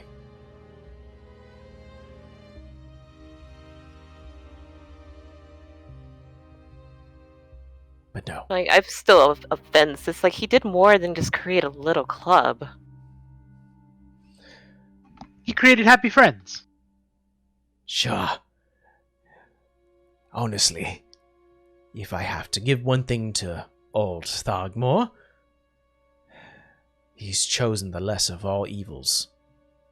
And you see a bit of a regret hit his face as he sort of looks at his sort of just suspended body. I'm trying to remember if I told Miles about his family. He did this, I think, to live a life. We know of a daughter. Daughter of Thargmore. That's certainly of interest. You see immediately, Richard puts a hand on yours and goes, we can talk about that later. You said everything. I understand. But, I didn't know it was going to go that direction. But I get it. Uh, immediately, Richard goes, well, enough about that. We have a queen who has descended into lichdom and has created herself her own new followers and is attempting to build up an army. Luckily, the help of our friends here, able to slow that down. But that doesn't mean our work is over. We need new ideas, new strategies, and new ways to combat this person. I hold his memories, or I hold his traditions. Looks to Davis. You hold more of this wild nature, and looks to Miles, and you hold the knowledge. I'm sure we can work something out. The shift starts to turn to Evergrey, and quickly into what looks to be like a brainstorming session of old ways in magic, some forgotten methods, as well as aggressive attacks and defenses from Evergrey and Savannah. Though you are very intelligent, some of the talk used, even with your increased intelligence, is so hard to follow. But eventually, as they start to lose themselves into this, Richard excuses himself, brings over a few books, and they start to go through a couple old sheets and tracks. And you start to find yourselves almost, unfortunately, pushed away, as unable to sort of Keep up. But as that feeling starts to, for you and Rolly, who are both standing there, and Rolly, you're just completely lost. That emotion is felt, and everyone stops. Miles walks over to you, Savannah and Rolly, places a hand on both of you and goes, all of this wasn't possible if it wasn't for you two. And Savannah, I know you've knew our Richard, so major credit to you. Miles goes, yes, well, he certainly knows how to pick his friends. What is that on your head? Motions towards the band. Hmm? He takes it, looks at it. One moment. Places it down onto the marble table. Looks to Davis and goes, get over here. Okay. And looks to Richard and goes, bring me those. So they all three start to work with one another. After a few minutes, you see that the band itself has been thinned out a little bit. I was given a bit of a design here onto the side. Brings it to you. Put it on. I put it back on. Your intellect is still at 19. Mm-hmm. Big one. You, man. What is your name? Rolly. Where are you from? Blanton. Interesting. What is your friends' names? Well, I mean, Savannah's over there. Hmm. And then there's Vera. Perfect. I believe that's about time. Savannah, Mm-hmm. say your name is Rolly. My name is Rolly. And as you say that, just as you say, my name is Rolly, you sound like Rolly. Oh. You have his voice. Wait, what? I'm sorry, what? What? I sound like Rolly. Yeah. I'm a mimic? I can mimic? So you're, in addition to the intellect band, if you can hear someone talk for at least a minute, you can mimic their voice for an hour. Wow. Ain't that some shit? In my head, I'm like, oh, I'm gonna have fun with Vera when we see her with this. So I'll send you the detail in a bit, but Okay. yeah. So essentially, there's like a feat or something where you can mimic someone's voice. You have that now. Bit of a like a lowered version of it, but you do have one. So in my is it like a parrot where they have to talk first and then I could do it, or anyone's voice I've heard I can mimic? You can copy anyone's voice as long as you've heard them before for a minute. The mimicry lasts for an hour, and I'll send you the result. There is a cooldown period, but you can do it for an hour. So I could sound like Rolly for an hour. You can sound like Rolly for an hour. You can then go through the cooldown period and sound like anyone else you've heard for a minute. Thank you. I'll put this to use. Of course. What better trick? You're not gonna call me a parrot, are you? I wanted to. I figured I'd keep with the theme. It's a good theme. I'll give you that. The conversation continues on as eventually you lead yourself out as the three start to work upon themselves about plans, defenses, secondary plans, plan Bs, plan Cs, plan Ds. And you both walk out into the sun of the desert, just sort of to get some air as the bright sunlight hits your eyes, the bright white coloration as we fade in once again to what may occur in the future. So this is where we're going to call today's game. You guys are going to have we're going to have, I think, one more day of this sort of selected downtime, or one more session of downtime. As a group. We're going to have a group downtime thing. Then we can finally get into the election. And we'll move forward from there. So I know Amber is currently getting your little bottle.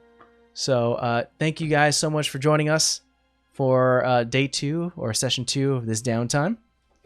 We'll check you guys thank you. Later. Bye. Bye bye.